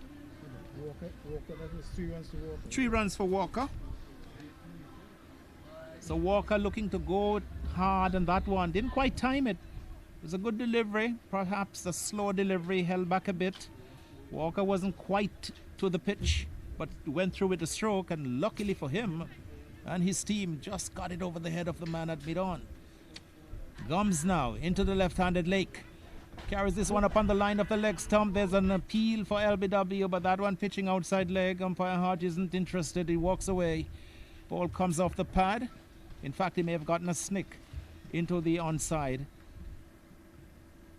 And the Lake gets another run. So it's now 35. 35 it is for 2. Low scoring contest. Yesterday, the Farrington Sixers winning by 6 wickets over the Beamers. As we look at Gums moving away from us once more. Right arm over the wicket. Goes in, bows this one outside the line of the off stump. This one is hit high in the air. A single bounce. Has it come? 4 runs. Has it gone right over? 4 runs. Seem to have landed. No. 4 runs. 4 runs. Inside? 4 runs. It's inside. Inside. So a bold big hit out to wide long on by Walker. Big strong man. Got it over the top. And it went away for 4. 39 now for 2. We're still in the course of the 7th over. So the Pointers looking to push along. They've got a very experienced player. 2 experienced players in Lake and Walker. Walker is facing now. This one is a better line delivery. Back of a length, and he can do no more. That's Walker. Prods the ball down in front of him. And there is no run. I see umpire Hodge just looking back to the scores, just maybe confirming, just trying to get a confirmation about perhaps the final delivery of this, the 7th over. That's it. So our score is saying that's it? That's the over, yes. I thought as much. And umpire Hodge did look back at the scorer. And the scorer confirming that's the over. So 7 overs completed. 39 for 2. The Pointers going at 125.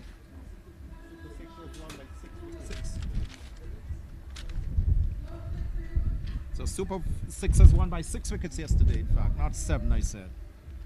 So 39 it is. I think from my reckoning, For 2. Gums conceded about 8 runs in that over. Yes. So pretty expensive over. Pretty expensive over. In a low scoring encounter, conceded there by Gums, his first over.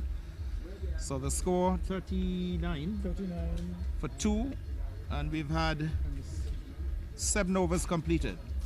So we're about to see the start of the 5, so they're gonna just over 5 runs and over so far. Yep. So things are looking pretty well for Pointers at this stage. I think providing those 2 continue as they are, Pointers can feel pretty confident to compete. Yep. So Walker and Lake trying to build a solid foundation here. It's going to be Mark Dukaram to continue from the far end. The spinner, bowling right arm around the wicket to the left-hander. Lake, who comes forward and nudges it into the onside. Man at backward square comes in, but not quick enough to prevent the run. So Lake gets another run. Another run goes on to the scorebook. 40 it is now for 2. And this the 8th over of the innings. Just hearing over the public address system, the score been played out, 40 for 2. Lovely atmosphere here. Tense moments. I can see the tension building on faces of some of the supporters. As Dukaram it is now. He'll be bowling to the right-handed Walker, who is in good form and striking the ball well. Pushes this one into the onside. Single easily taken. The man having to move from that straightish mid-wicket area to his right. 41 now for 2. In the 8th over, Mark Dukaram, the spinner, having a word with Lanville Harrigan. Harrigan, very experienced player, played for the Leeward Islands, opening batsman.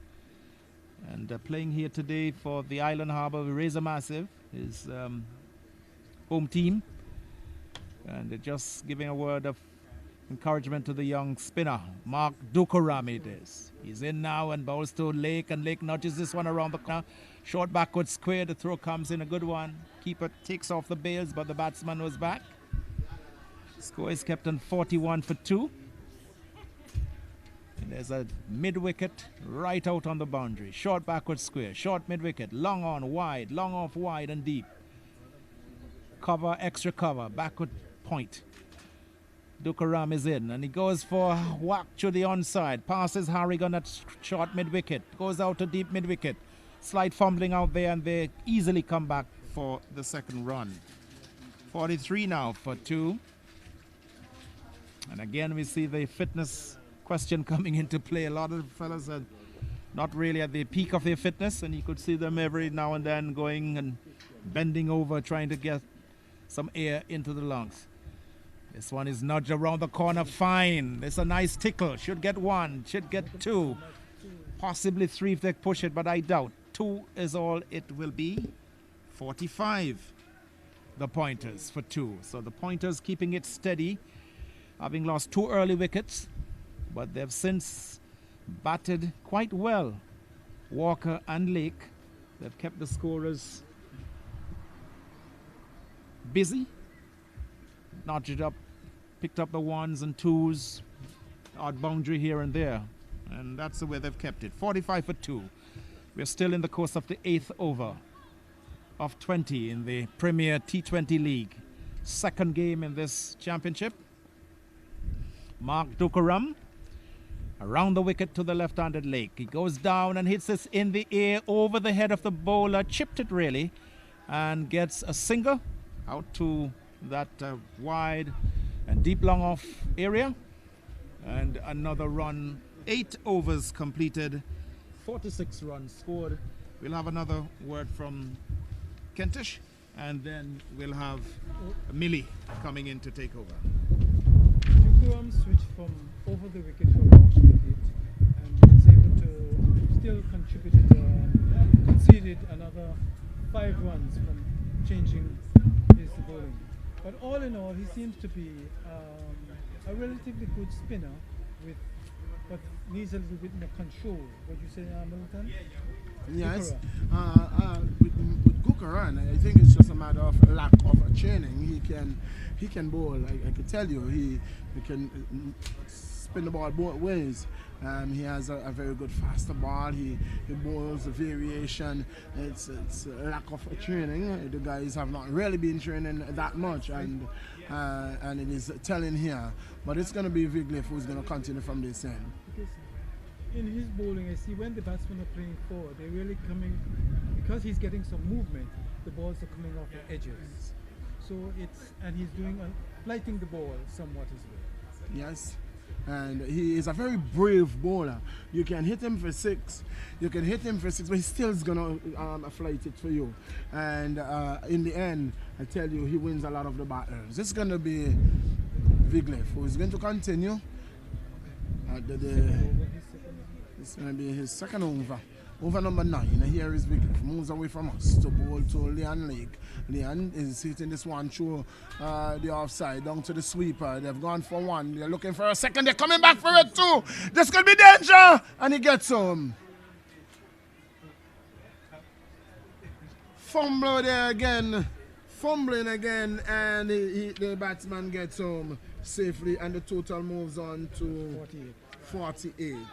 So 48 for 2 over number 9. Over number 9, it is going to be Yusuf. It's Vigliff rather. Vigliff. Yusuf plays for the Farrington Sixers. It is Vigliff. It's Gums to bowl to Lake.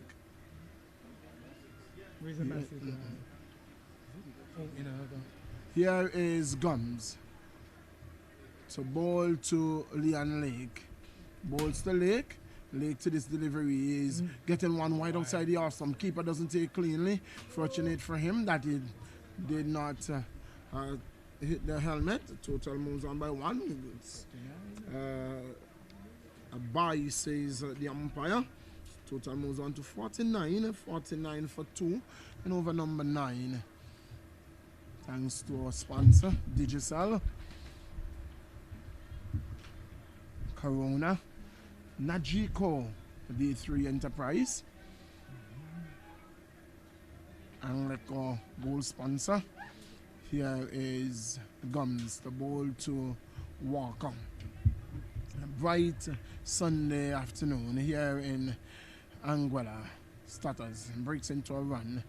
Passes umpire Hodge, ball to Walker. Walker's coming forward and pushes it down to Wideish long off. They've called for 2. Leon Lake is not getting back.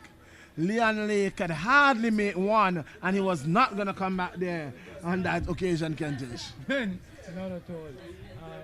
Actually, Leon is struggling, and this is understandable because it's been a very short time in getting physically fit for the competition.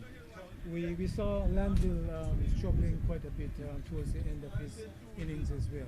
So it will take some time for senior players like Leon and Landville to pick up their fitness.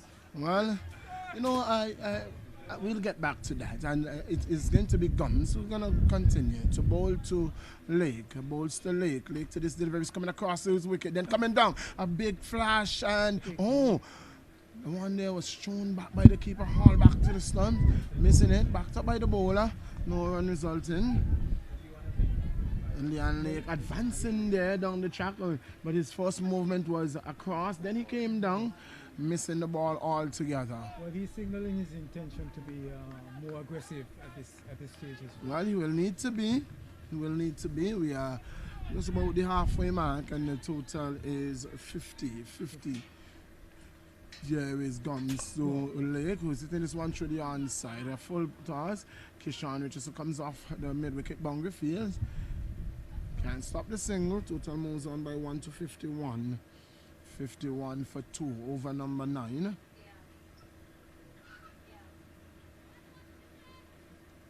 Over number 9, the field changes over to accommodate the right-handed Walker, the hard-hitting Walker. The man sweeping on the deep extra cover boundary, long on, long off mid-wicket. Fine leg. That's the 5 men out. Here is Gums, the ball to Walker. Runs away, passes umpire Hodge, ball to Walker. Walker to this delivery, he's getting this one, he's turning it to the square leg area. He's gonna get 1. Walker is ready to go back for 2. Leon Lake is halfway down the track going down. Well, Walker turning and was looking for a second. He's not on. Total moves on to 52 and the end of over number 9.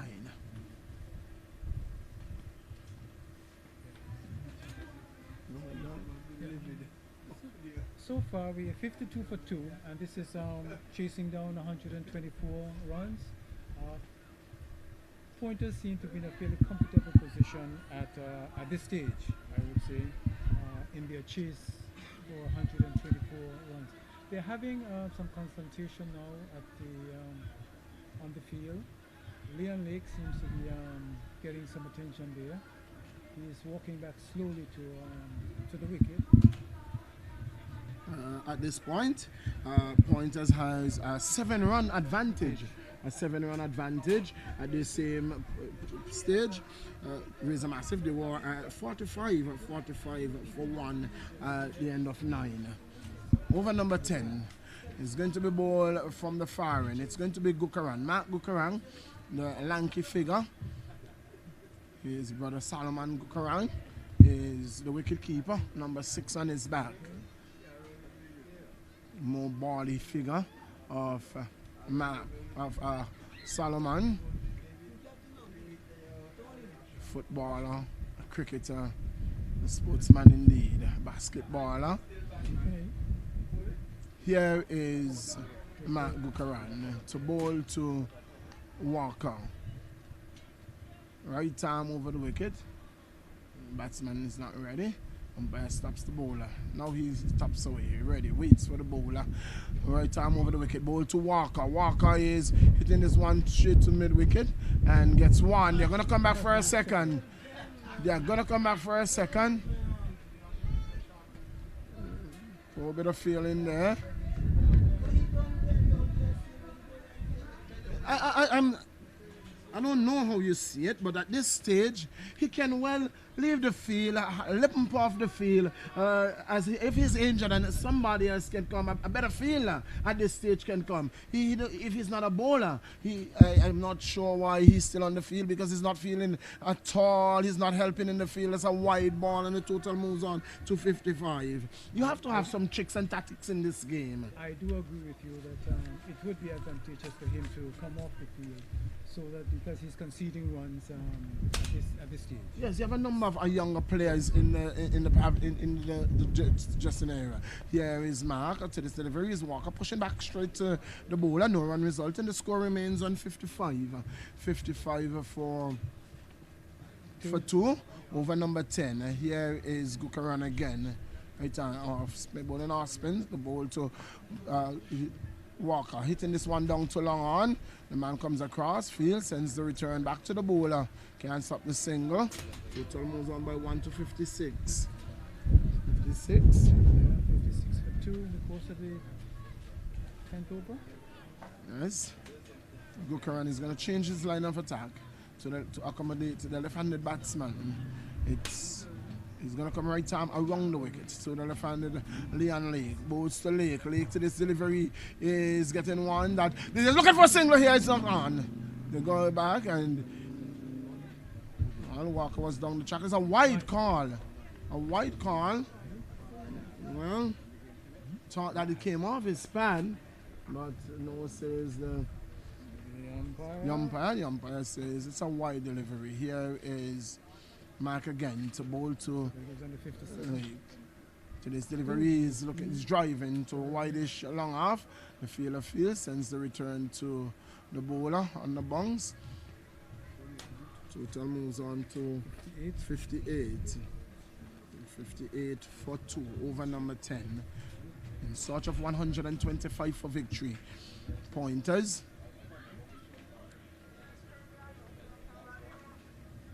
Earlier, Pointers winning the toss and asking Razor Massive to take first strike.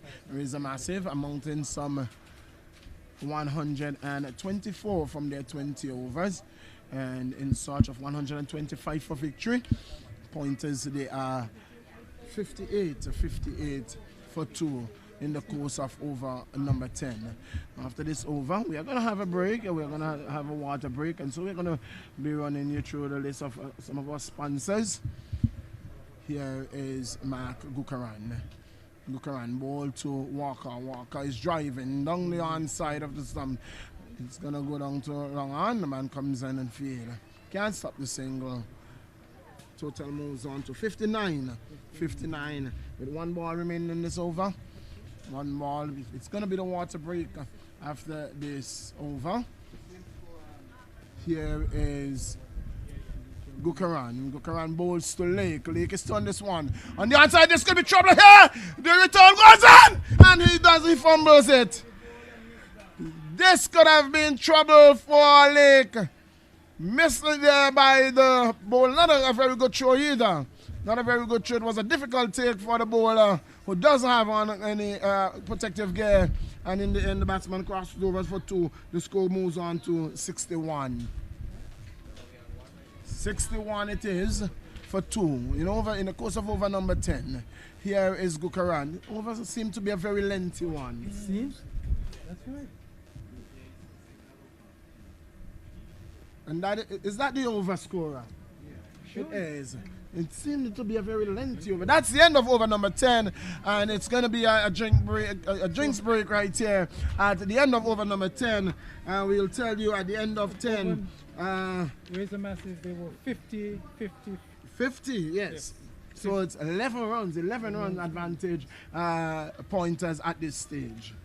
So it seems as though things, Pointers can feel pretty happy with their performance so far for the loss of 2 wickets. And I think Razor Massive were 1 wicket down at that stage? Yes, Razor Massive was one wicket down.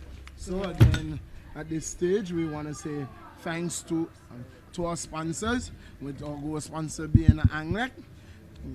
Thanks to Zemi Beach Hotel, King Ocean, D3 Enterprise, Fun Time Charters, they are on board with us.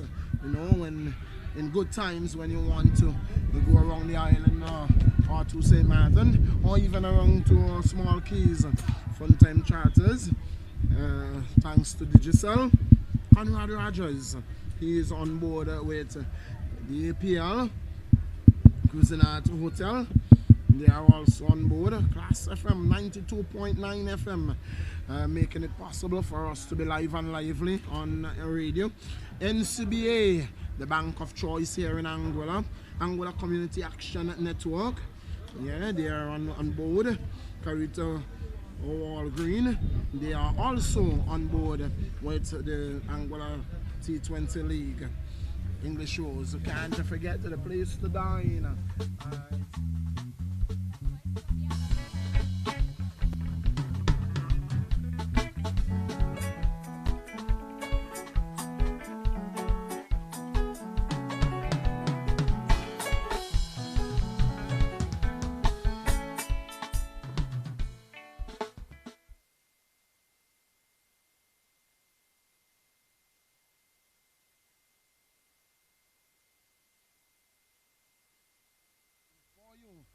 The APL would not have been possible. And so again, we run through the list.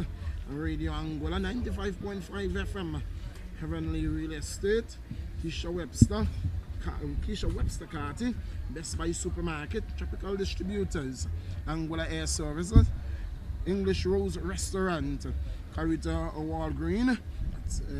We also have Anguilla Community Action Network, NCBA, Class FM 92.9 FM. They are on board with us. Cruising Art Hotel, Conrad Rogers, Digicel, yes, the bigger better GSM network, Fun Time Charters, D3 Enterprise, King Ocean, Zemi Beach Hotel, and Anglic.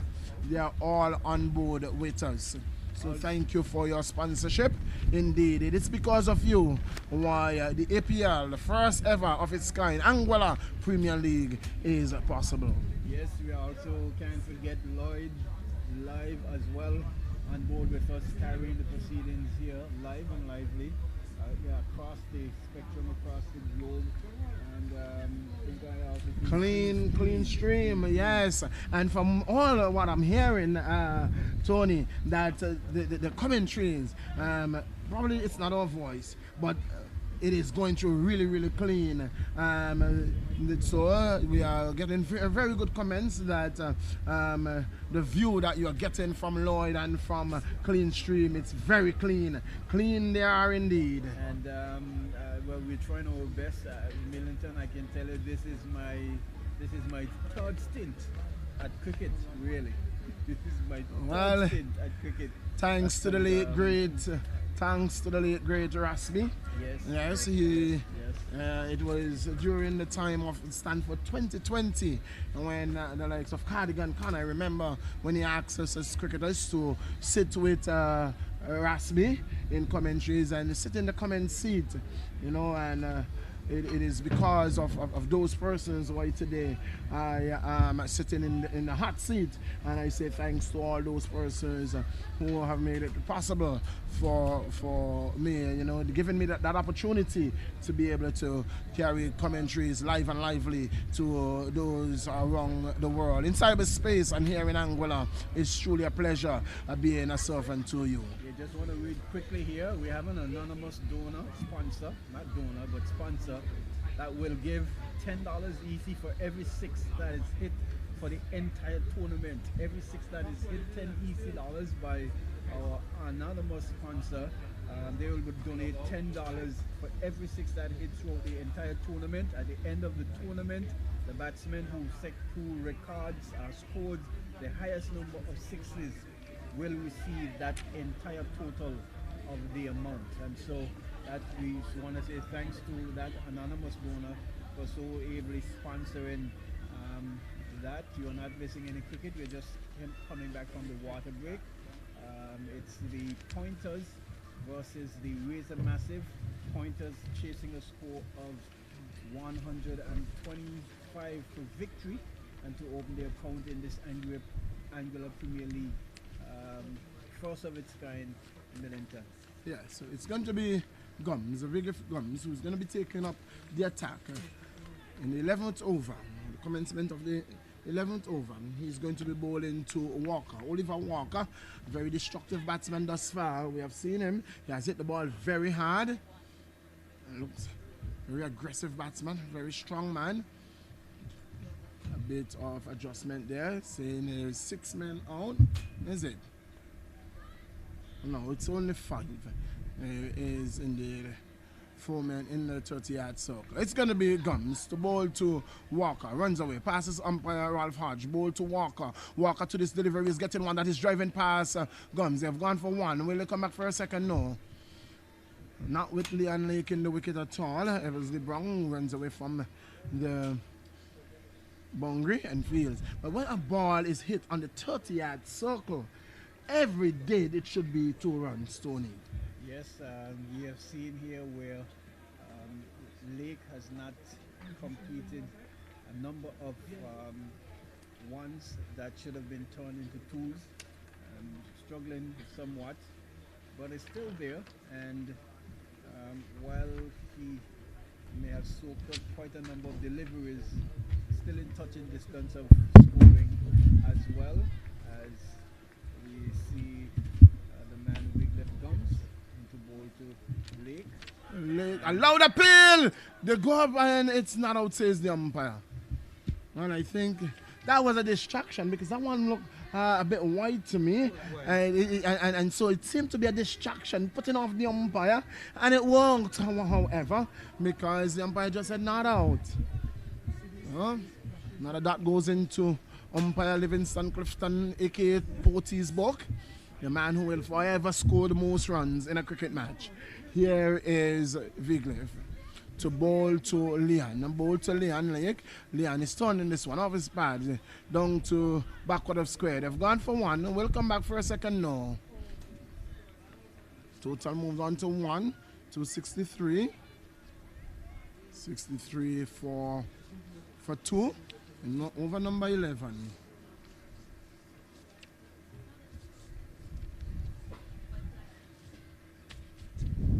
Here is Gums.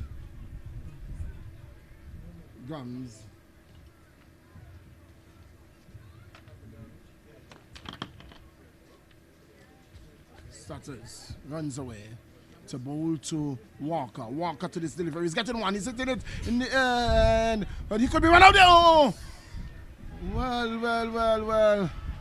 Well, poor bit of work there again by the fielder. And an attempt run out there. He didn't hit the stump. And had he hit the stump, Lee could have been in some trouble there, Tony. Certainly backing up too far and almost finding himself in trouble there. Had that ball hit the stumps, he certainly would have been walking back to the pavilion for sure, but he lives to fight another day. Here is Gums now to Lake.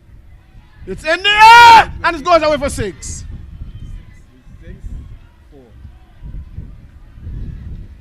That one goes away to the left of Kishon and it goes away for 6 runs. The umpire is waiting on the confirmation from all points, from where we sit, yeah, it looks like 6 runs. It is, the signal doesn't come. He's waiting, the umpire is waiting. He's waiting, but that's 6 runs, yes. Clearly it's 6 runs. Total goes on to 70. 70 it is. And over number 11. Very expensive one here. It's some 9 runs already. Here is Gums. Runs away, ball to Lake. Lake is getting a slow ball that is hitting through cover. The man of the boundary field sends the return to the keeper. Can't stop the single. Total moves on to 71. 71 for 2 at the end of over number 11. And in search of 125. In search of 125 for victory. Pointers, they are 71 for 2. At the same stage, we can tell you at the end of over number 11 that at the end of over number 11, they were 51. They were 51 for 1.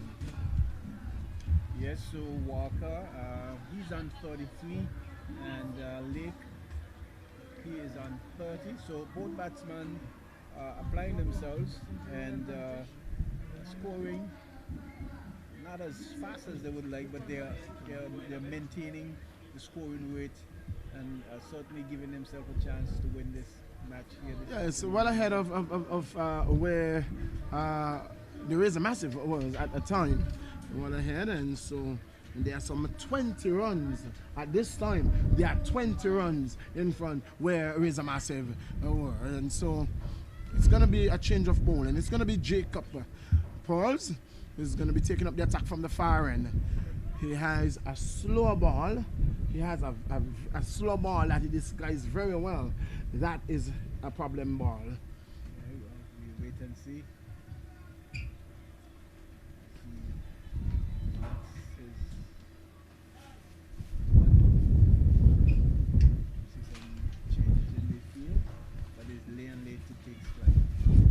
Lake taps away at the crease, waits for Pearls. To this delivery, Pearls is Lake is getting one outside the line of the off stump. A big hee-ho, almost swinging himself off his feet. No contact made there. And there is an exchange in personnel there. Kishon Richardson comes in at backward point. Sean Hodge goes out to sweep. Here is Jacob. Here's Pearls. Ball to Lake. Lake to this delivery. He's getting one. It's in the air. He could be caught. He is. I told you he has a delivery that he disguised, a slow ball that he disguised. Disguised it well. Leon Lake looking to turn it on the onside, getting the outside edge. And a simple catch taken there. Jacob gets his man. I'm not too sure whether that was a slow ball or not, but it appears as if that Leon Lake just almost like he was telling himself that, okay, I think I need to get out now. But just lob that one up there to, is that Harrigan who took a cut smartly with all the antics rolling over? But I think Leon possibly feeling the effects of the ordeal out there in the middle and just gave it away. Well, I'm not sure if he gave it away. Nonetheless, he's out. He's out. It's 71 for 3. 71 for 3 is the score. And it is going to be Andrew Herbert, who is going to be taken over. He will look to consolidate the innings in his heyday. From what I heard, that he was a very good player. It's left to be seen whether or not, like Lanville Harrigan, that he still has his touch. You know that he plays some wind ball cricket. And this is a different game. Jacob strikes in his first over. Here is Oliver Walker taking a fresh guard from umpire Webster. With number 45 on his back, he waits for Pearls. Pearls moves away to ball to Walker. Walker to this delivery. He's getting one that he's driving down too long on. He's going to get one. That's all there is going to be. As the return comes in to the bowler's end. Total moves on by 1 to 72. 72 for 3. 72 for 3 in over number 12. Herbert takes guard from umpire Webster and he waits for Pearls. Right arm over the wicket. Pearls moves away. Ball to Herbert. Herbert is getting one that is dabbing well. 4 runs. Not a man move. Class. That is absolute class. Not a man move. Backward point there. He made a dive. He went away to his left, but only for flash, because by the time he got close to the ground, the ball was in the boundary. It raced away over this fast JRWP outfielder for 4. Certainly Millington doesn't look like he lost a step at all. It seems just like the old Herbert dabbing that one smartly into the fence for 4 runs and opening his account.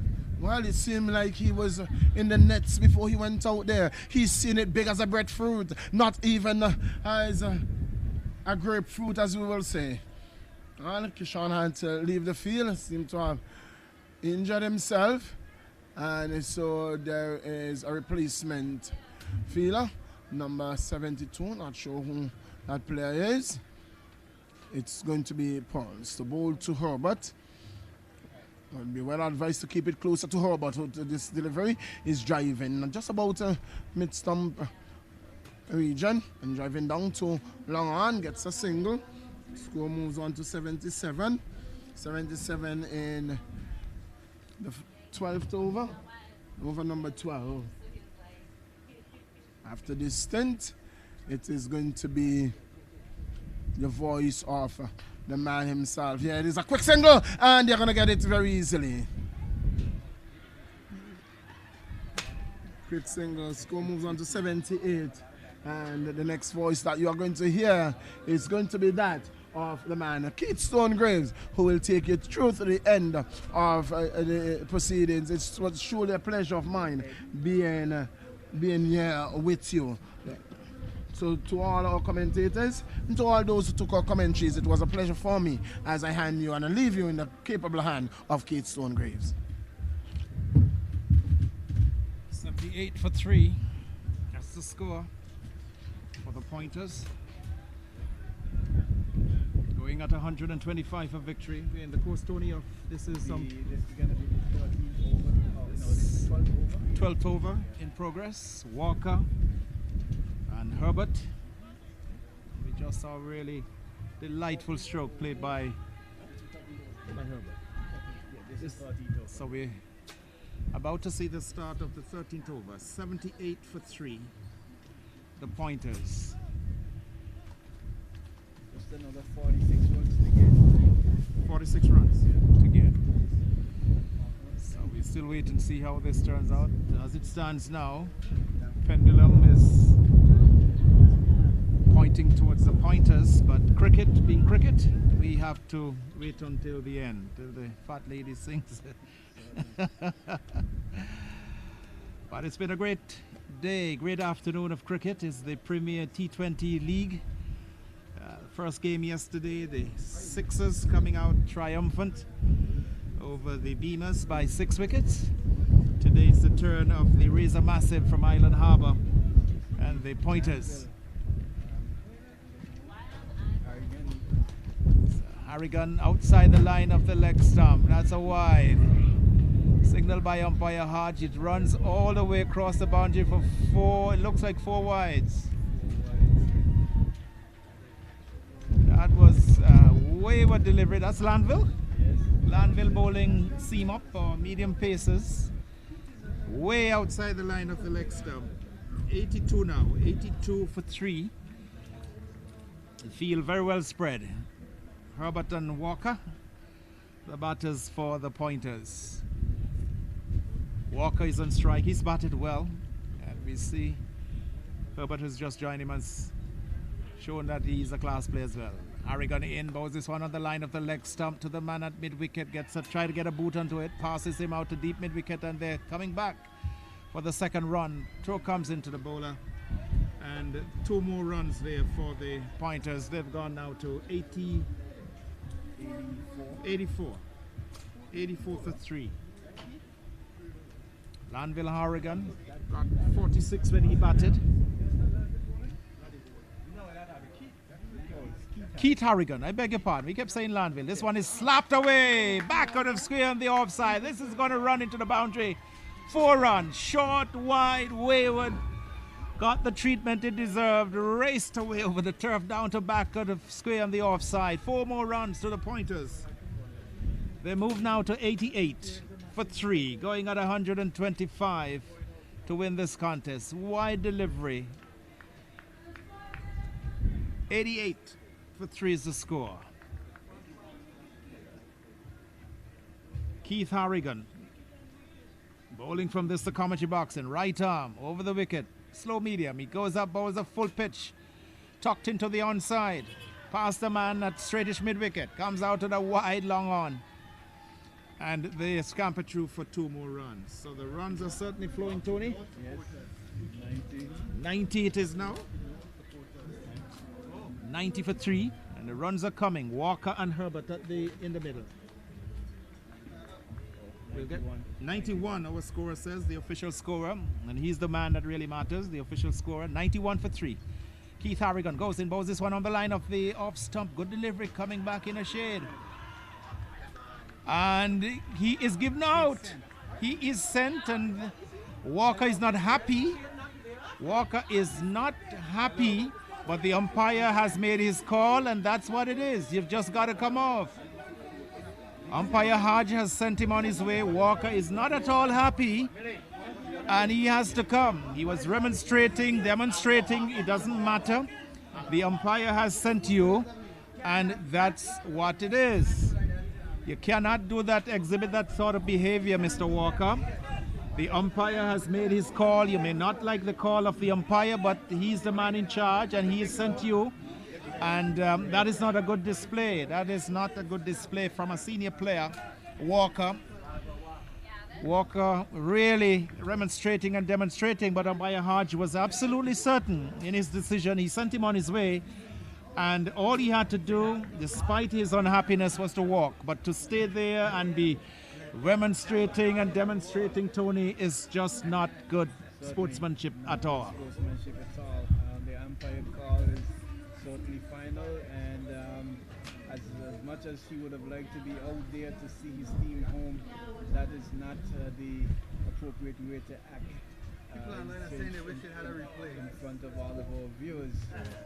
Be that as it may, whether a replay or not, it's the umpire. Well, the umpire's call. The umpire's call. Some folks are asking for a replay. We don't have the benefit of a replay, but the umpire has made his ruling, and that is what it is. You may not like it. You may be very unhappy. It happens all the time in sports all over. But once the umpire has given the decision, you just got to move. You take it out in the dressing room, you can argue after, but that's just what it is. Yes, certainly. So it's 91. 91 it is. For 4 now, Tony, and we're still in the 13th over. Keith Harrigan it is. Right arm over the wicket. Outside the off stump. The batsman goes back and slaps it out to deep cover. The man goes down well and stops it, and just a single. The batsman, who's the new batsman? Prince is the new batsman. So it's 92 now. 92 for 4. 92 for 4. Keith Harrigan from the commentary box end. Gets a good delivery. Walker comes into line. Plays it back up along the strip to the bowler. It's the end of over number 13.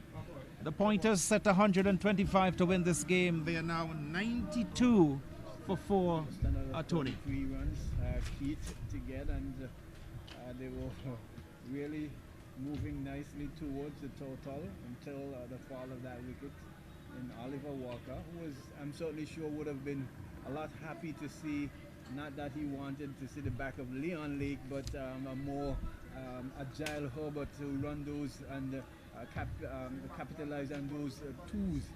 And was really looking forward to put on a big score. We're still just trying to find out his total. How much did Walker get? Walker score. We're trying to get that for you. 43. Walker got 33? 43. 43 from 34 balls. From 34 balls. He certainly batted well. Going, yes. Certainly batted very well. Certainly very unhappy that he was judged out by the umpire. And really displayed the behavior that we would want to see a repeat of that at all. It's not good. Not good for the sport, not good for the spectators, for anyone. So this bowler from the far end, as we're about to see the start of the 14th over, it's 92 for 4. This one on the line of the leg stump, slicked around down to back of the square. That's 4 runs. That's a delightful stroke. What a shot. Over pitch on the line of the leg stump, and he just helped it away. There's no man posted at deep backward square, and it just raced away for 4. 4 lovely runs. 96 now for 4. Tony, what a delightful stroke. Really delightful shot there by the batsman.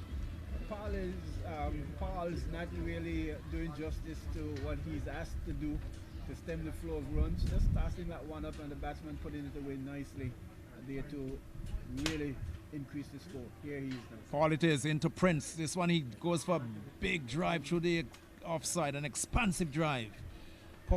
Prince a big man, well stockily built, and Paul operating in this the 14th over from the far end of the ground. 96 for 4. Going at 125. The pointers. This one is tossed up and is driven into the onside. Nicely stopped there by the man, moving sharply at short mid-wicket. Knocked it down. Very good bit of work there by that fieldsman. Pretty close in, put in that position just to do that, to stop the sharp single. Paul it is. Comes in once more, bowls to Prince. This one is over tossed down the onside. Got away with it. Perhaps we're going to be calling no ball. Yes, rightly so by umpire Jack Webster. So he got it right. Over the shoulder. Came down to long leg. 98. 98 for 4. Free hit now. So the batsman has the opportunity. Yes, the signal coming from umpire Jack Webster. Being acknowledged here in the commentary box. Here is Paul now into Herbert, and again in another no ball. This is not good cricket. This is bad bowling. Can't afford this in such a low scoring tight fixture coming to the end. 2 consecutive no balls. Next one he'll be out of the attack according to the rules. So he's had 2 consecutive no balls. Rightly called and signaled by the umpire Jack Webster and the Ralph Hodge, the officiators here today. Here is Paul. Let's see what he does with this one. He's bowling to Walker. He tosses this one up. It's driven to the fieldsman at that close in mid-on. Knocks it down. Ball been bumped into the turf. Spectators catch. 98 is the score for 4 pointers. They need 125 if they're to win. Outside the line of the leg stump, a wide. It is nicely stopped by the keeper. So the 100 has now been posted. The pointers need a further 25 if they're to win. 100 for 4. Paul it is. In now to Herbert, who goes back and plays it through the offside field. There's a sweeper on the deep cover boundary. They're turning for the second run. The throw comes into the keeper's end, but it's short, and they have made it 2 more runs. 102 now is the score for 4. Yeah. And Paul is still in the attack. We're still into over number 14, so still some overs left, but the runs are coming down slowly. Still some wickets in hand. 6 wickets in hand for the pointers, so they've got wickets in hand, and they've got 2 pretty good players. So we say bye to Millington, who's got some other duties to perform, so thank him for his service here today in the box. As we look at Paul, comes in towards us now and bows this one to Herbert, right up to the batsman. He can only push it into the offside field. Keeper comes from behind the stump, and there is no run. 102 for 4. Pointer's been set, 125. Island Harbour raise a massive, getting to 124 for 3. Of their 20 overs, Lanville Harrigan got 46 and Ashan Hodge got 40. The principal scorers.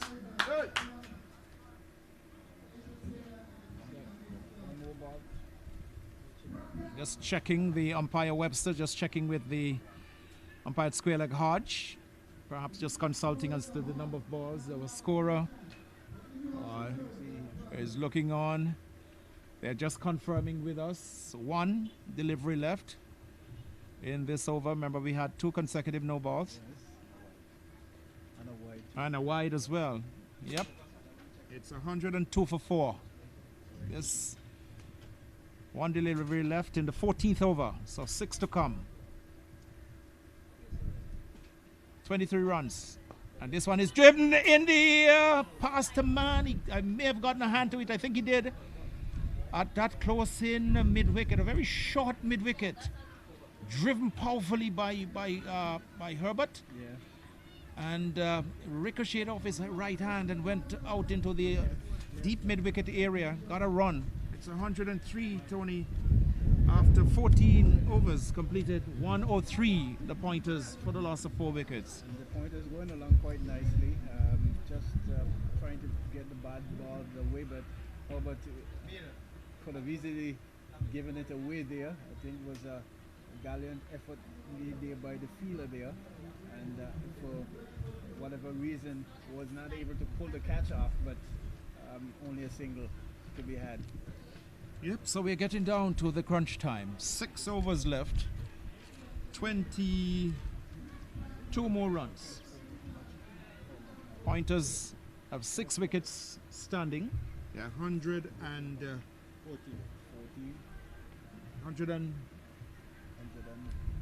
103 for 4. Herbert is 14, yes. Herbert is 14. He's played well. And Prince. So Herbert is 14. And Prince is the non-striker. Keith Harrigan will continue, make it some. Prince has 8. And we're about to see the start of the 15th over. 103 for 4. Keith Harrigan, right arm, over the wicket, medium fast, pushed into the offside. Single taken quickly to Eversley Brown.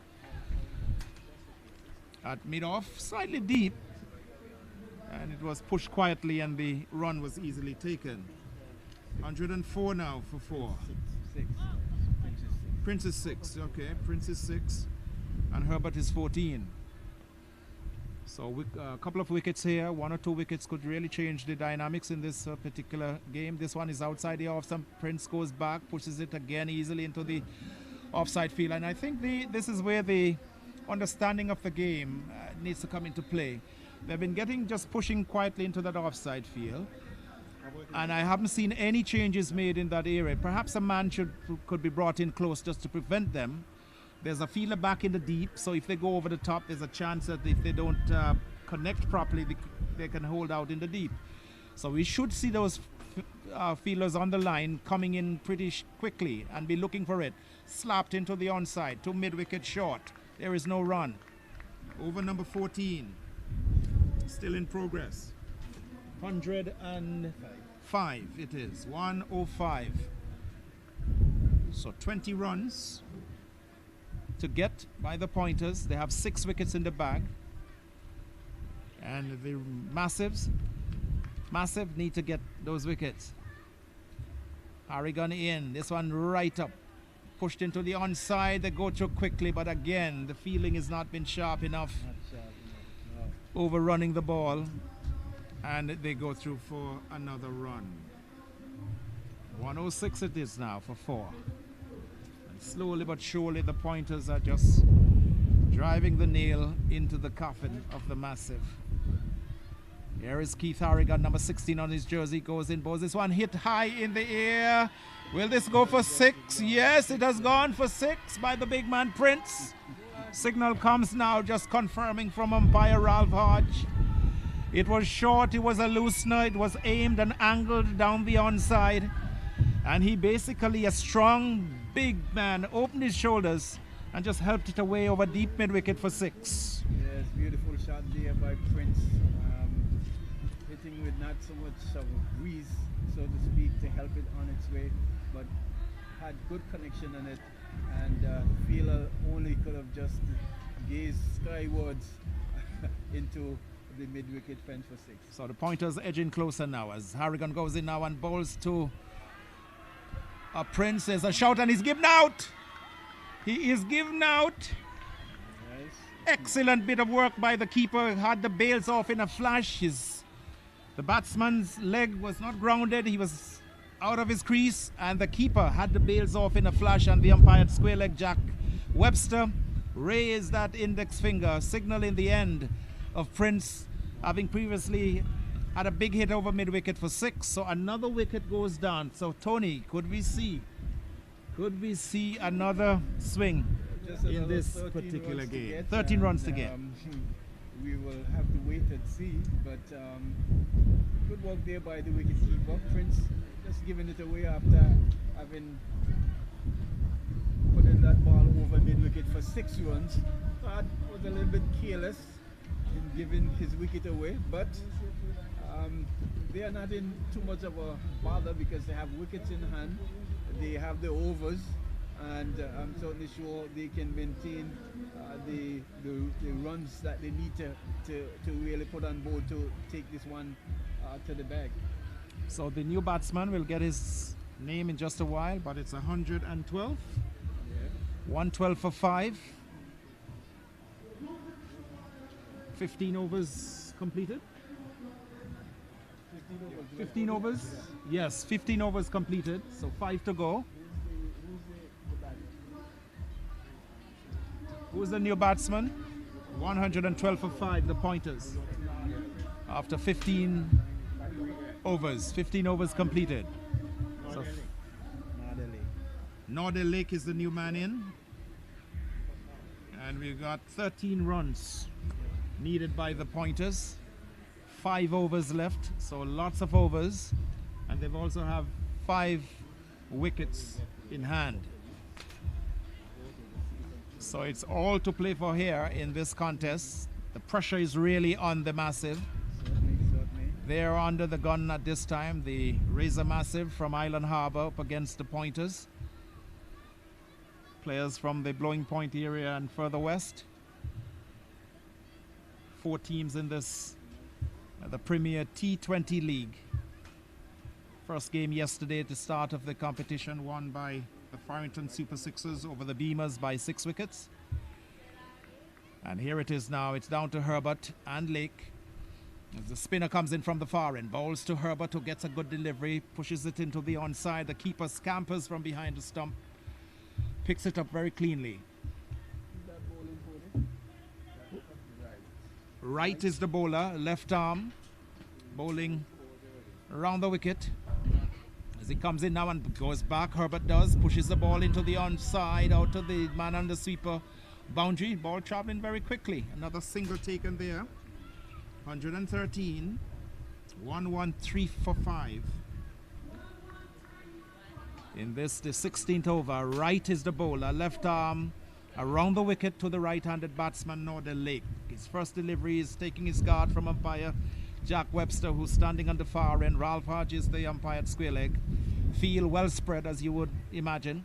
This one is outside the line of the off stump. He goes back and forces it again out to that deep cover boundary. A bit of a fumbling, so it allows them to come back for the quite easily in the end for the second run. So the score ticks along.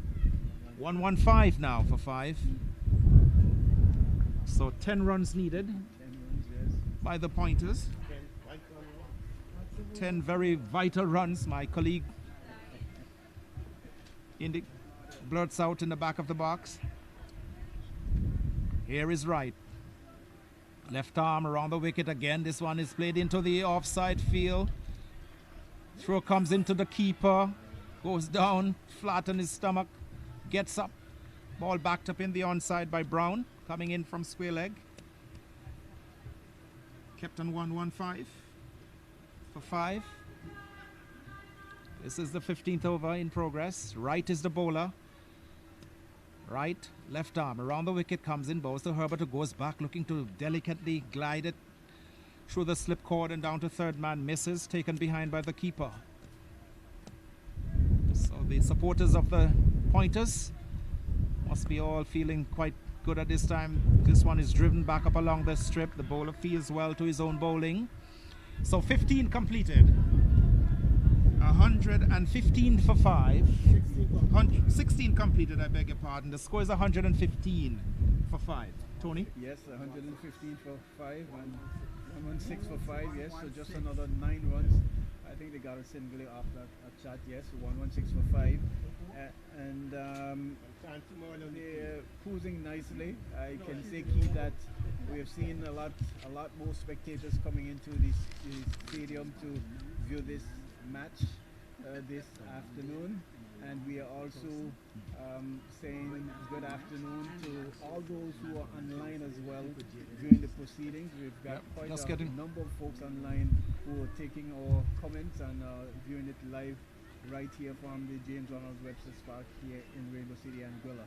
So we really appreciate your presence with us as we broadcast live. And for the folks on the ground, we'll be having the awarding of the man of the match for yesterday, Jadel Richardson, and the man of the match for today, right after the conclusion of the game today in front of the Colin Bynum Pavilion. So those of you in the ground, certainly you can come down, and the awards for the man of the match yesterday and today will be done immediately after the game in front of the Colin Bynum Pavilion. Here we see Brown coming back after having opening the bowling. So we are into over number 17, right? 17? Yeah. Yep, so 16 gone, 116 for 5. So 9 runs needed by the Pointers. Here is Eversley Brown in his second spell. Right arm over the wicket, hit in the air. But it's gonna land in no man's land, just opposite the square leg umpire. And another run easily taken. 117 for 5 after 17 overs and 1 delivery. Looking towards the playing area for the area for the Pointers fans, and I could see some of the Pointers players getting closer to the boundary mark as Eversley Brown goes away from us once more and bows this one on the line of the leg stump, tucked neatly, easily into the onside, and another single. Doing it in singles. 118 now. 118 for 5. Pointers, they need 125. Can we see something happen even at this stage of the game? Cricket being cricket is what it is. We have just got to wait until the very last ball is bowled or the runs are scored. This one is carried up. It's driven back past the bowler. This should run into the boundary. This should go away for 4. Lovely shot. Carried up by Eversley Brown. And the batsman, Herbert, who has batted so well. Lake it is. Northern Lake drove that powerfully. Over the head of the bowler, falling through. Yes. And it raced away for 4. 1-2-2. So it's a matter of 3 runs to win. And we are still in the course of over number 18. Brown goes in now and bowls to Northern Lake. He strokes this up into the man at mid-off. There is no run. You can hear someone saying that the game is not over, and he is so correct. 3 runs needed. 3 runs needed by the Pointers to chalk up a victory in this contest as Brown goes in now and bows to Lake, who hits this one in the air. There's someone coming around, but he misses it. And the single was taken. 1-2-3 now for 5. 123 for 5. Again, for the folks in the ground, the awarding of the play of the match for yesterday and today will be done immediately after the conclusion of this game. 123 for 5. 2 runs needed for victory. Played easily by Herbert, who's batted so well, showing all his experience and his class. Played into the offside, and there is no run. So we are coming to the end of the second game in the Premier T20 League. 18 overs completed. The Pointers set a target of 125 for victory, just 2 runs away from achieving that success. 123 for 5, Tony. Yes, and certainly the Pointers are right just about there, just another 2 runs to get to overhaul the 124 that was put on board by the Razor Massive. And as if the Razor Massive have just about given it all in. Not sure whether or not they strategized well enough to defend the 124 that they put on board, but I think the Pointers has done a really good job at setting their task and chasing down this total. They've certainly done. Leon Lake got 30. 43 for Oliver Walker, who was given out but certainly didn't believe he was out, but he had to go. 123 for 5. As Wright comes in now and bowls to Lake, who goes back looking to force it through the offside field. Seemed to have just taken it low down on the pad. No appeal from the bowler or the keeper. 123 for 5. In this, the 19th over of the innings. Wright is the bowler. This one is hit high in the air, out to long on. They run one, so the scores are now tied, and they're coming back for the second run. And that's the game here for the Pointers. Winning the match here against the Island Harbour Razor Massive. The winning run struck by Northern Lake. So that's the end of the game. 125 for the loss of 5 scored by the Pointers in their victory here today. Very good one for the Pointers over the Island Harbour Razor Massive. Tony. Yes, certainly well done by the Pointers. Hard luck for the Razor Massive, and I'm certainly sure that they are going to go back to the drawing board, because it's a number of matches that both teams will be playing against themselves. So it's not over. They've still got a chance to really come back, but for sure this one goes to the Pointers. They really set aside chasing down this total and did it splendidly. So the players walking on in the traditional fashion and shaking hands as the players come off, the Island Harbour Massive players, and here we're seeing the Pointers players, the entire camp, entire dressing room going out and shaking hands. And it's been a good contest, a low scoring one. The Pointers, the Razor Massive, getting 124 for 3 when they batted off 20 overs, with Hodge getting 40, Ashawn Hodge 40, and 46 from Landville Harrigan. The Pointers set 125, with Leon Lake getting 30, 43 for Oliver Walker, and Herbert batting there at the end, also playing very well with him, Northern Lake, and bringing home the victory here for the Pointers. Their first win. This is only the second game in the competition. Yesterday we had the Farrington Super Sixers beating the Beamers by some 6 wickets right here. The competition will continue next weekend, Saturday and Sunday, right down until very deep into the month of March, when we'll have the semi-finals and final. But it's been a good contest. Number of, as Tony indicated, plenty of work to do in the fielding, the batting, the strategizing, general field placement, and again the players in terms of the fitness as well. We've seen a number of players who are clearly not up to the fitness level, and they would need to work on that fitness. But congratulations to the Pointers for winning this contest here today against the Island Harbour Razor Massive. And just on a point to note, Keith, I saw Oliver Walker, who was a little bit distraught when he was given out. I saw him going up to the officials and apologizing. I thought that's really good. So he really felt badly when he was given out, and really demonstrated out in the middle that he wasn't happy, and called on the umpire and all of that stuff.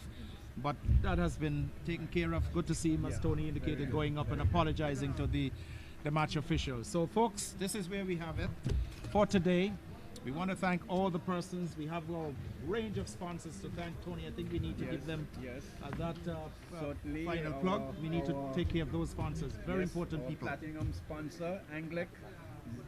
Then we have Zemi Beach Hotel, King's Ocean, D3 Enterprises, Funtime Charters, Digicel, Conrad Rogers, Cuisinart Hotel, Class FM 92.9, NCBA, Anguilla Community Action Network, Carita, Walgreen, Lindholm, English Rose Restaurant, Anguilla Ear Services, Tropical Distributors, Best Buy Supermarket, Felicia Webster, Carty Law Firm, Heavenly Real Estate, and Radio Anguilla. We also want to thank Lloyd Gums Live and Clean Stream for broadcasting live and bringing to you in your homes proceedings here this afternoon. Without our sponsors, this tournament will not be fruitful. So we want to thank all of our sponsors. We want to thank our spectators, and we're certainly looking forward to being with you again next weekend, God's willing.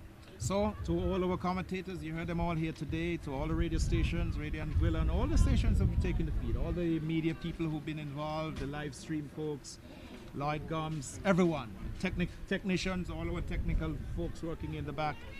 we want to say thank you so very much. We will be having for you the awarding of the player of the match for yesterday and also for today. And we just want to encourage folks to come out. The games will be back here again next weekend. Great spectacle, and it's good to see people after a long break coming back to the James Ronald Webster Park and taking in the cricket. So here's where we will leave you for today with the news that the Pointers have won their match against the Island Harbour Razor Massive by 5 wickets. The scores: Island Harbour Razor Massive 123 for 3 off their 20 overs, and in the end the Pointers getting to 125 for 5 after 19 overs and 1 delivery. So on behalf of all the commentators, I am Keith Stonegraves, and we are now turning it over to Master Control. Thank you so very much for listening. 19 overs and 1 delivery? 17.2. Yes, 17.2. I don't know where I got to 19. So thank you very much.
One, one. 1-1.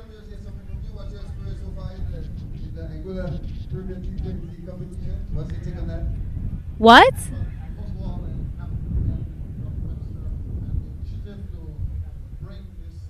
Karen, say that again.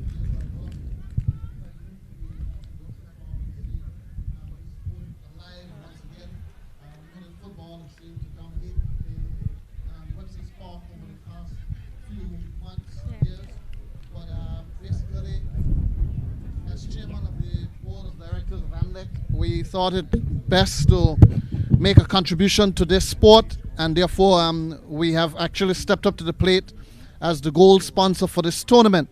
That's an indication that we understand clearly what teamwork is about. We know that there's much growth for this sport, and the mere fact that so many persons are out this afternoon to witness this is also commendable, and we have to thank them for coming out and supporting this.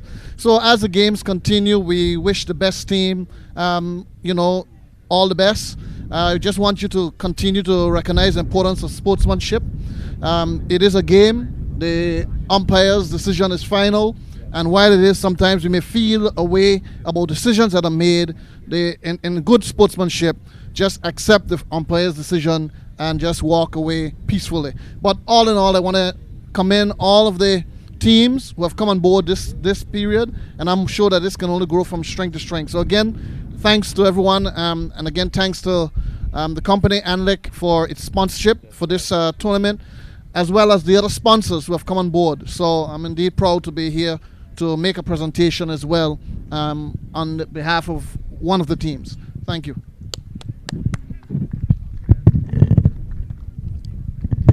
So we are here to announce the man of the match for both teams. I'll do today's game, and Jerome, on behalf of Anglic, or gold sponsor, will do the yesterday's game. So today we have Andrew Herbert. Today, Andrew Herbert, yeah. Andrew Herbert today. Andrew had 12 runs off 14 balls, and he had 4 overs, 23 runs, and 1 wicket. Yeah, you can. Shake his hand. Give me this. Shake his hand. Pictures, camera. Andrew, $100, man of the match. Richardson. Thank you. Appreciate you. Jodel Richardson. All right. For the awesome. Barrington Super Success. I would have rather give it to a man of the match from yesterday. Okay. Jodel Richardson. We thank the sponsor of Anglic. We thank you for participating. Thank you. All right. Thank you. You want to say something? All right, for yesterday's match, the man of the match for yesterday's match is none other than Jodel Richardson. And we want to, Jadel, and we're going to award Jadel in US dollars today, 5 20s. 1 for the camera, 2, 3, 4, 5, $100. So congratulations, and again, this is just the start. I would just like to say thanks to everyone for coming out. Without the support, we would have never had a great tournament. Awesome. Thank you. Thank you again, the presentation, and thank you everyone for coming out. Please support the bar. The DJ is still here. Let's have a great time, talk, and have a great time. Let's interact as we get ready for next weekend. I'm hearing it's going to be bigger and better. It's going to be the Big Bash next weekend. Thank you so much. All right. Thank you, man. Thank you. Excellent. That was good. Yeah, man.